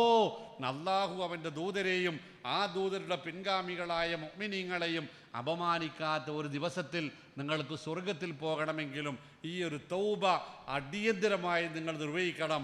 തുടർന്ന് സൂറത്ത് നൂറിൽ ഒരു ചെറിയ വചനം കൂടെ ഞാൻ അവിടെ പറയും. ആരാണ് തൗബ ചെയ്യേണ്ടത്? അതിപ്പോൾ ഞാൻ തെറ്റും ചെയ്തില്ലല്ലോ എന്നാ പിന്നെ അഭിപ്രായം. ഞാനിതിങ്ങനെ ആളുകളെ നന്നാക്കാനായിട്ട് നടക്കല്ലേ? അപ്പോൾ എനിക്ക് പിന്നെ തെറ്റൊന്നും ചെയ്തില്ല, ഞാൻ ഇത്ര ആൾക്കാർ നന്നായാൽ തന്നെ ഞാനും കഴിച്ചിലായിപ്പോയില്ലേ എന്ന ചിന്തയാണ് എനിക്കുള്ളത് എങ്കിൽ എന്നോട് ഖുർആൻ പറയാം, വതൂബൂ ഇലല്ലാഹി ജമീഅൻ അയ്യുഹൽ മുഅ്മിനൂൻ ലഅല്ലക്കും തുഫ്ലിഹൂൻ. മുഅ്മിനീങ്ങളെ ഒന്നൊഴിയാതെ എല്ലാവരും, ഒരൊറ്റയാളും ഒഴിവാവാതെ എല്ലാവരും തൗബ ചെയ്യുവീൻ, നിങ്ങൾക്ക് വിജയിക്കാം, നിങ്ങൾക്ക് വിജയിക്കാം എന്ന് പരിശുദ്ധ ഖുർആൻ പറഞ്ഞു. ഞാൻ ഓതി വെച്ച ആയത്തിലേക്ക് ഞാനൊന്നുകൂടി തിരിച്ചു പോകും. ലഖദ് അൻസൽനാ ഇലൈക്കും കിതാബൻ ഫീഹി ദിക്റുക്കും, ലഖദ് അൻസൽനാ ഇലൈക്കും കിതാബൻ ഫീഹി ദിക്റുക്കും. നമ്മളെക്കുറിച്ചാണ് അവിടെ ചർച്ച. ആ ചർച്ച ചെയ്യുന്നത് എന്താണ് എന്നറിയണമെങ്കിൽ അത് വൃത്തിയായി പഠിക്കണം. കാരണം പരിശുദ്ധ ഖുർആൻ നമ്മളോട് പറഞ്ഞത് കിതാബുൻ അൻസൽനാഹു ഇലൈക ലിതുഖ്രിജൻ നാസ മിനൽ ളുലുമാതി ഇലൻ നൂരി ബിഇദ്നി റബ്ബിഹിം ഇലാ സിറാത്തിൽ ഹമീദ് എന്നാണ്. സ്തുത്യർഹനായ റബ്ബിൻ്റെ മാർഗത്തിലേക്ക്, സിറാത്തുൽ മുസ്തഖീമിലേക്ക് നിങ്ങളെ കൈപിടിച്ചുയർത്താൻ, നിങ്ങളുടെ ജീവിതത്തിലെ എല്ലാ വിധത്തിലുള്ള അജ്ഞതകളിൽ നിന്നും ഇരുട്ടുകളിൽ നിന്നും നിങ്ങളെ രക്ഷപ്പെടുത്തിയെടുത്ത് ഏകസത്യപ്രകാശമായ പരിശുദ്ധ തൗഹീദിലേക്ക്, അതിൻ്റെ വ്യാഖ്യാനമായ തിരുസുന്നത്തിലേക്ക്, അതിനനുസരിച്ച് ജീവിക്കുന്നവർക്കുള്ള സ്വർഗത്തിലേക്ക് നിങ്ങളെ കൈപിടിച്ച് നടത്തുവാനുള്ള ഗ്രന്ഥമാണ് നാം നിങ്ങൾക്ക് നൽകിയിട്ടുള്ളത് എന്നാണ് വിശുദ്ധ ഖുർആൻ പറഞ്ഞത്. അപ്പോൾ അതിനെ കൈവിടുന്ന ഒരാളെക്കുറിച്ച് എന്താണ് ഖുർആൻ്റെ നിലപാട്, അതും കൂടി പറയാം. വഖാല റസൂലു യാ റബ്ബി ഇന്ന ഖൗമി ഇത്തഖദൂ ഹാദൽ ഖുർആന മഹ്ജൂറ. എൻ്റെ റബ്ബേ, എൻ്റെ ജനത വഴിപിഴക്കാനുള്ള കാരണം അവർ ഈ ഖുർആനിനെ അവഗണിച്ചതാണ് എന്നാണ്. പ്രിയപ്പെട്ടവരെ, അവഗണിക്കലല്ല, അതിനെ കൂടെ ചേർക്കലാണ്. അല്ല, അതിൻ്റെ കൂടെ കൂടലാണ് നമ്മുടെ രക്ഷയ്ക്ക് വഴി എന്നർത്ഥം. ഒന്നുകൂടി ഒരു മറ്റേ അനസ് വന്നോ, അടുത്ത ആൾ വന്നോ, അഞ്ചിനൂടി. അപ്പോൾ പിന്നെ അതിൻ്റെ കൂടെ കൂടലാണ്. ഖുർആനിനെ നമ്മളെ കൂടെ കൂട്ടലല്ല, നമ്മൾ ഖുർആനിൻ്റെ കൂടെ കൂടലാണ് നമ്മുടെ രക്ഷയ്ക്ക് വഴി. ഖുർആനിനെ നമ്മളെ കൂടെ കൂട്ടിയാൽ എന്താകും? അത് നമുക്ക് സൗകര്യമുള്ള പോലെയാകും. നമ്മൾ ഖുർആനിൻ്റെ കൂടെ കൂടിയാലോ നമ്മൾ ഖുർആനിൻ്റെ സൗകര്യത്തിനനുസരിച്ചാകും. അതെങ്ങനെയാണെന്ന് നോക്കിക്കോളൂ. ഒരു സംഭവം നമ്മളുടെ വ്യക്തിപരമായ ജീവിതത്തിലെ കാര്യങ്ങളിലാണെങ്കിലും നമ്മുടെ മതപരമായ കാര്യങ്ങളിലാണെങ്കിലും ഖുർആനാണ് അവസാന വാക്ക്, സുന്നത്താണ് അവസാന വാക്ക്. എൻ്റെ വ്യക്തിപരമായ കാര്യങ്ങളിൽ ഇടപെടാൻ നിങ്ങളാരാ എന്ന് ചോദിക്കൂലേ? പള്ളി കമ്മിറ്റിക്ക് അതിലെന്താ കാര്യം, ഖത്തീബിനെന്താ അതിൽ കാര്യം, ഇമാമിനെന്താ അതിൽ കാര്യം? അത് എൻ്റെ സ്വന്തം കാര്യം. ഞാനും എൻ്റെ ഭാര്യയും തമ്മിലുള്ള പ്രശ്നം, ഞാനും എൻ്റെ മക്കളും തമ്മിലുള്ള പ്രശ്നം, ഞാനും എൻ്റെ സഹോദരന്മാരും തമ്മിലുള്ള പ്രശ്നം, ഞാനും എൻ്റെ അയൽപക്കക്കാരും തമ്മിലുള്ള പ്രശ്നം, അതെൻ്റെ കച്ചവടവുമായിട്ട് ബന്ധപ്പെട്ട പ്രശ്നം, അതിലെന്താ നിങ്ങൾക്ക് കാര്യം എന്ന് ചോദിക്കുന്ന മുസ്ലിമീങ്ങളാണ് നമ്മളിൽ നല്ല ഒരു വിഭാഗം എന്നത് ഞാൻ പറഞ്ഞാൽ നിങ്ങൾ പോലും നിഷേധിക്കും എന്നെനിക്ക് തോന്നുന്നില്ല. പ്രിയപ്പെട്ടവരെ, പരിശുദ്ധ ഖുർആൻ 2 ആയത്തുകൾ 3 ആയത്തുകൾ നമ്മളോട് പറയുന്നത് ഞാൻ ഇങ്ങനെയാണ് പറഞ്ഞു പോകും. അതിലൊന്നാമത്തെ കാര്യം എന്താണെന്ന് വെച്ചാൽ ഫലാ വറബ്ബിക ലാ യുഅ്മിനൂൻ. സൂറത്ത് നിസാഇൽ അല്ലാഹു പറയുന്നത് കാണാം, ഫലാ വറബ്ബിക ലാ യുഅ്മിനൂന ഹത്താ യുഹക്കിമൂക ഫീമാ ശജറ ബൈനഹും ثم لا يجدوا في أنفسهم حرجا مما قضيت ويسلموا تسليما. നബിയെ, അങ്ങയുടെ അനുയായി വൃന്ദത്തോട് ഖിയാമത്ത് നാളോളമുള്ള മുസ്ലിമീങ്ങളോട് പറഞ്ഞേക്കുക, അവരുടെ ഇസ്ലാം ഈമാനായി മാറുകയില്ല. ഫലാ വറബ്ബിക ലാ യുഅ്മിനൂൻ, അവർ ശരിയായ പൂർണ്ണാർത്ഥത്തിലുള്ള മുഅ്മിനീങ്ങളായി മാറുകയില്ല. ഏതുവരെ? ഹത്താ യുഹക്കിമൂക ഫീമാ ശജറ ബൈനഹും, അവർക്കിടയിൽ അഭിപ്രായ വ്യത്യാസമുള്ള കാര്യങ്ങളിൽ നബിയെ താങ്കളൊരു നിലപാടെടുത്താൽ. മുഅ്മിനീങ്ങൾ നോക്കിക്കോളിട്ടോ, നബിയെ താങ്കളൊരു നിലപാടെടുത്താൽ പിന്നെ അവിടെ എന്താവണം? സുമ്മ ലാ യജിദൂ ഫീ അൻഫുസിഹിം ഹറജൻ മിമ്മാ ഖളൈത്, പിന്നീട് താങ്കളുടെ നിലപാടുകൾക്കെതിരെ നിലപാടുണ്ടായിരുന്നവരുടെ മനസ്സിൽ ഉണ്ടാകാൻ പാടില്ല ഒരു വിഷമവും. ഏതിൻ്റെ പേരിൽ? താങ്കളുടെ നിലപാടിൻ്റെ പേരിൽ വിഷമങ്ങളുണ്ടാകാൻ പാടില്ല എന്ന് മാത്രമല്ല, വയുസല്ലിമു തസ്ലീമ, താങ്കളുടെ നിലപാടുകളെ അവർ സന്തോഷപൂർവ്വം തലയിലേറ്റ് ചുമക്കാൻ, ഏറ്റെടുക്കാൻ സന്നദ്ധരാകുന്നതുവരെ അവരിൽ ഒരാളുടെ ഈമാനും പൂർണ്ണമാവുകയില്ല എന്ന് അവരോട് പറഞ്ഞേക്കുക. അങ്ങനെയാണെങ്കിൽ നമ്മളിപ്പോൾ എവിടെയാണ് നിൽക്കുന്നത്? ഈമാനിൻ്റെ ഏത് ഓരത്താണ് നമ്മൾ നിൽക്കുന്നത് എന്നാണ് നമുക്കിതിൻ്റെ ഉള്ളിലേക്കൊന്ന് കടന്നു ചെല്ലാൻ കഴിയുക. 2-ാമത്തെ ആയത്തിൽ അല്ലാഹു സുബ്ഹാനഹു വ തആല പറയും, അത് മതപരമായ കാര്യങ്ങളിൽ മാത്രമല്ല വ്യക്തിപരമായ കാര്യങ്ങളിലും നബിയു പറഞ്ഞാൽ അതാണ് അവസാന വാക്ക്. ഖുർആൻ പറയണത് എന്താ അറിയോ? വമാ കാന ലിമുഅ്മിനിൻ വലാ മുഅ്മിനത്തിൻ ഇദാ ഖലല്ലാഹു വറസൂലുഹു അംറൻ അൻ യകൂന ലഹുമുൽ ഖൈറതു മിൻ അംരിഹിം. അല്ലാഹു സുബ്ഹാനഹു വ തആലയോ നബിതങ്ങളോ മുഅ്മിനീങ്ങളുടെ കാര്യത്തിൽ ഒരു നിലപാടെടുത്താൽ വമാ കാന ലിമുഅ്മിനിൻ, പിന്നെ മുസ്ലിം പുരുഷന്മാർക്കും പാടില്ല, വലാ മുഅ്മിനത്തിൻ മുസ്ലിം സ്ത്രീകൾക്കും പാടില്ല, ഇദാ ഖലല്ലാഹു വറസൂലുഹു അംറൻ അല്ലാഹുവോ റസൂലോ ഖുർആനോ സുന്നത്തോ ഒരു നിലപാട് പറഞ്ഞിട്ടുണ്ടെങ്കിൽ എന്നർത്ഥം. എന്ത് പാടില്ല? അൻ യകൂന ലഹുമുൽ ഖൈറതു മിൻ അംരിഹിം, അവർക്ക് അവരുടെ സ്വന്തം കാര്യങ്ങളിൽ പോലും ഒരഭിപ്രായം പറയാനുള്ള സ്വാതന്ത്ര്യമുണ്ടാവുകയില്ല. പ്രിയപ്പെട്ടവർ മനസ്സിലാക്കേണ്ട, നിങ്ങൾ നേരത്തെ പറഞ്ഞ സൈനബ് റളിയല്ലാഹു അൻഹയുടെ ഞാനത് നിർത്താൻ വേണ്ടിയിട്ടാണ് പറഞ്ഞ. ശരി, ഞാൻ അവിടെ സമാധാനിച്ചിരിക്കുക പഠിച്ചോനെ. 3 മിനിറ്റ് കൂടെ ഉള്ളൂ, സമാധാനമുണ്ട്. സൈനബ് റളിയല്ലാഹു തആല അൻഹയുടെ വിവാഹവുമായി ബന്ധപ്പെട്ട് അവർ ഖുറൈശിയാണ്. 4 പ്രതാപികളായ 4 സഹോദരന്മാരുടെ ഒറ്റ പെങ്ങളാണ്, സമ്പന്നരാണ്, അതിസുന്ദരിയാണ് സൈനബ്. കല്യാണം ആലോചിച്ച് ചെല്ലുന്നത് കുടുംബമില്ലാത്ത, സൗന്ദര്യമില്ലാത്ത, തറവാടിത്തമില്ലാത്ത, സമ്പത്തില്ലാത്ത സെയ്ദ് ബിൻ ഹാരിസ റളിയല്ലാഹു തആല അൻഹുവാണ്. അദ്ദേഹത്തെ അതിന് പറഞ്ഞു കൊടുക്കുന്നത് നബി സല്ലല്ലാഹു അലൈഹി വസല്ലമയാണ്. നിങ്ങളതിൻ്റെ മർമ്മം മനസ്സിലാക്കാനാണ്. അദ്ദേഹത്തോട് നബി പറയുന്നു, താങ്കൾ പോയിട്ട് കല്യാണം ആലോചിക്കുക, പെൺകുട്ടിയെ കാണിച്ചു തരാൻ പറയണം. അങ്ങനെ സെയ്ദ് പോയി കല്യാണം ആലോചിച്ച് ചെല്ലുമ്പോൾ ഇവർ ഓടിച്ചു വിടും. ആര്? എന്താ എനിക്ക് ഇവിടെ കാര്യം? എനിക്ക് ഞങ്ങളെ പെങ്ങളെ കെട്ടാൻ എന്താണ് യോഗ്യത എന്ന് വെച്ചിട്ട് ഓടിച്ചു വിടും.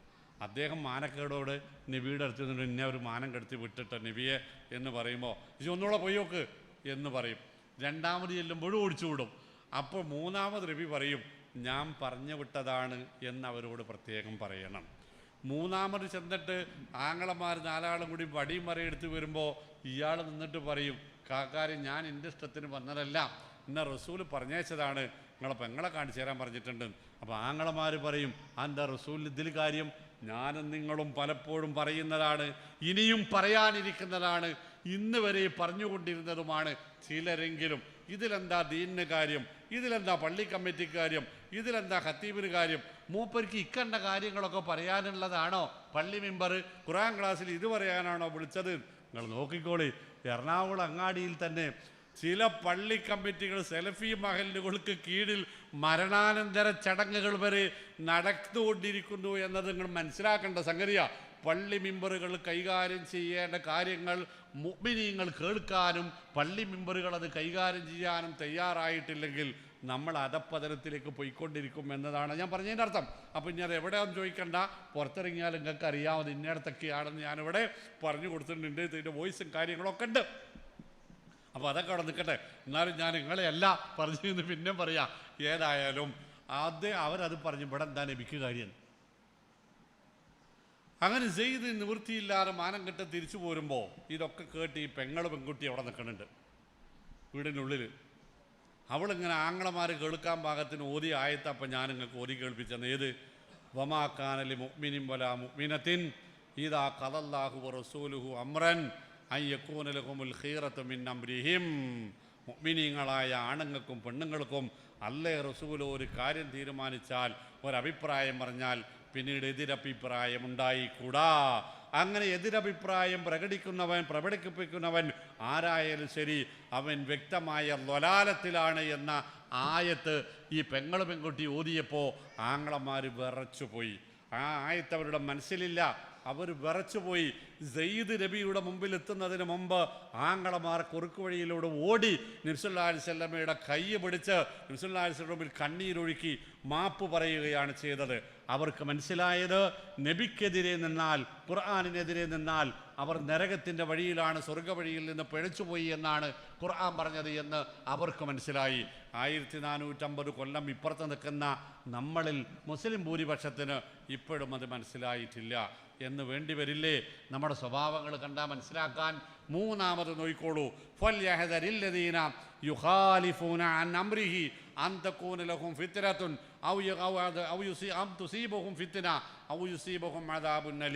റസൂലിനെ പിന്തുണച്ചിട്ടില്ലെങ്കിൽ, റസൂലിനെ എതിർത്താൽ നരകമാണ് ഫലം എന്നത് അവരാലോചിച്ചു കൊള്ളട്ടെ, അവർ ജാഗ്രത കൈക്കൊള്ളട്ടെ എന്ന് സൂറത്ത് നൂറിൻ്റെ 63-ാമത്തെ ആയത്തിലും വായിക്കാം.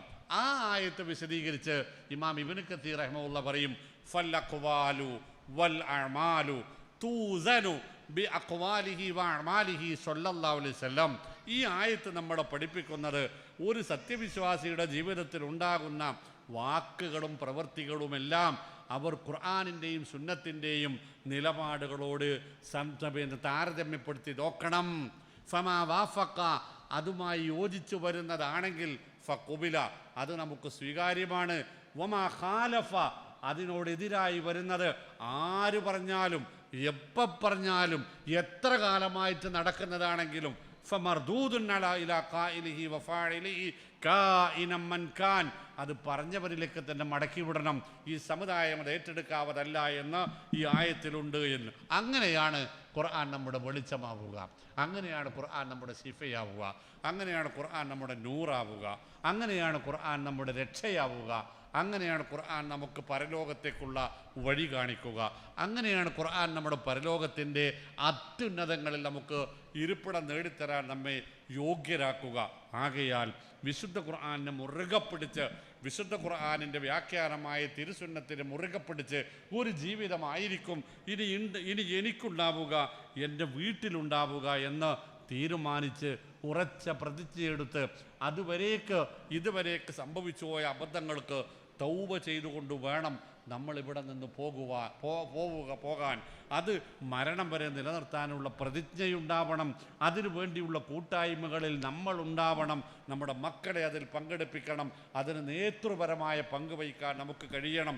അതിന് സമയമാണ് വേണ്ടത്, അങ്ങനെ ശരീരമാണ് വേണ്ടതെങ്കിൽ അങ്ങനെ, നമ്മുടെ അറിവാണ് അതിന് ഉപയോഗപ്പെടുത്തേണ്ടതിൽ അങ്ങനെ, ഞാൻ ഇതിനു വേണ്ടി എൻ്റെ ജീവിതം പണയപ്പെടുത്താൻ തയ്യാറാണ് എന്ന് തീരുമാനിക്കാൻ നമുക്ക് സാധിക്കണം. കാരണം ഏതു വളവിൽ വെച്ചും പൊട്ടിത്തീരാവുന്ന വളരെ ദുർബലമായ, വളരെ നിസ്സാരമായ, വളരെ നിസ്സഹായമായ ഒരേ ഒരു ജീവിതമാണ് ഈ മനുഷ്യൻ്റേത്. അതെന്താണ്, എപ്പോഴാണെന്ന് ഒരു പിടുത്തമില്ല. രക്ഷയ്ക്ക് കിട്ടുന്ന മാർഗം ഏറ്റവും ആദ്യത്തെ സമയത്ത് തന്നെ ഉപയോഗിക്കാൻ അള്ളാഹു നമുക്ക് തൗഫീഖ് നൽകുമാറാവട്ടെ. വിശുദ്ധ ഖുർആനിനെ ജീവിതത്തിൻ്റെ വെളിച്ചമായി, ജീവിതത്തിൻ്റെ വഴികാട്ടിയായി, ജീവിതത്തിൻ്റെ എല്ലാമായി സ്വീകരിക്കുന്നവരുടെ കൂട്ടത്തിൽ റബ്ബ് നമ്മളെയും നമ്മുടെ കുടുംബങ്ങളെയും ഉൾപ്പെടുത്തുമാറാവട്ടെ. അതിന് പാകത്തിന് നമ്മുടെ ഈമാനിനെയും തഖ്വയെയും അള്ളാഹു നമുക്ക് സജ്ജമാക്കി തരുമാറാവട്ടെ. ശരീരവും മനസ്സും ആരോഗ്യവും അതിനുവേണ്ടി ഉപയോഗപ്പെടുത്തുന്ന രൂപത്തിൽ ചെറുതും വലുതുമായ എല്ലാ രോഗങ്ങളും റബ്ബ് നമുക്ക് ശിഫയാക്കി തരുമാറാവട്ടെ. ഈ ദീനിൻ്റെ ഇസ്സത്ത്, കലിമത്ത് തൗഹീദിൻ്റെ ഇസ്സത്ത് ഉയർത്തിപ്പിടിക്കാനുള്ള കൂട്ടായ്മകളിൽ മുൻപന്തിയിൽ നിൽക്കാൻ അള്ളാഹു നമുക്കും നമ്മുടെ കുടുംബങ്ങൾക്കും തൗഫീഖ് നൽകുമാറാവട്ടെ.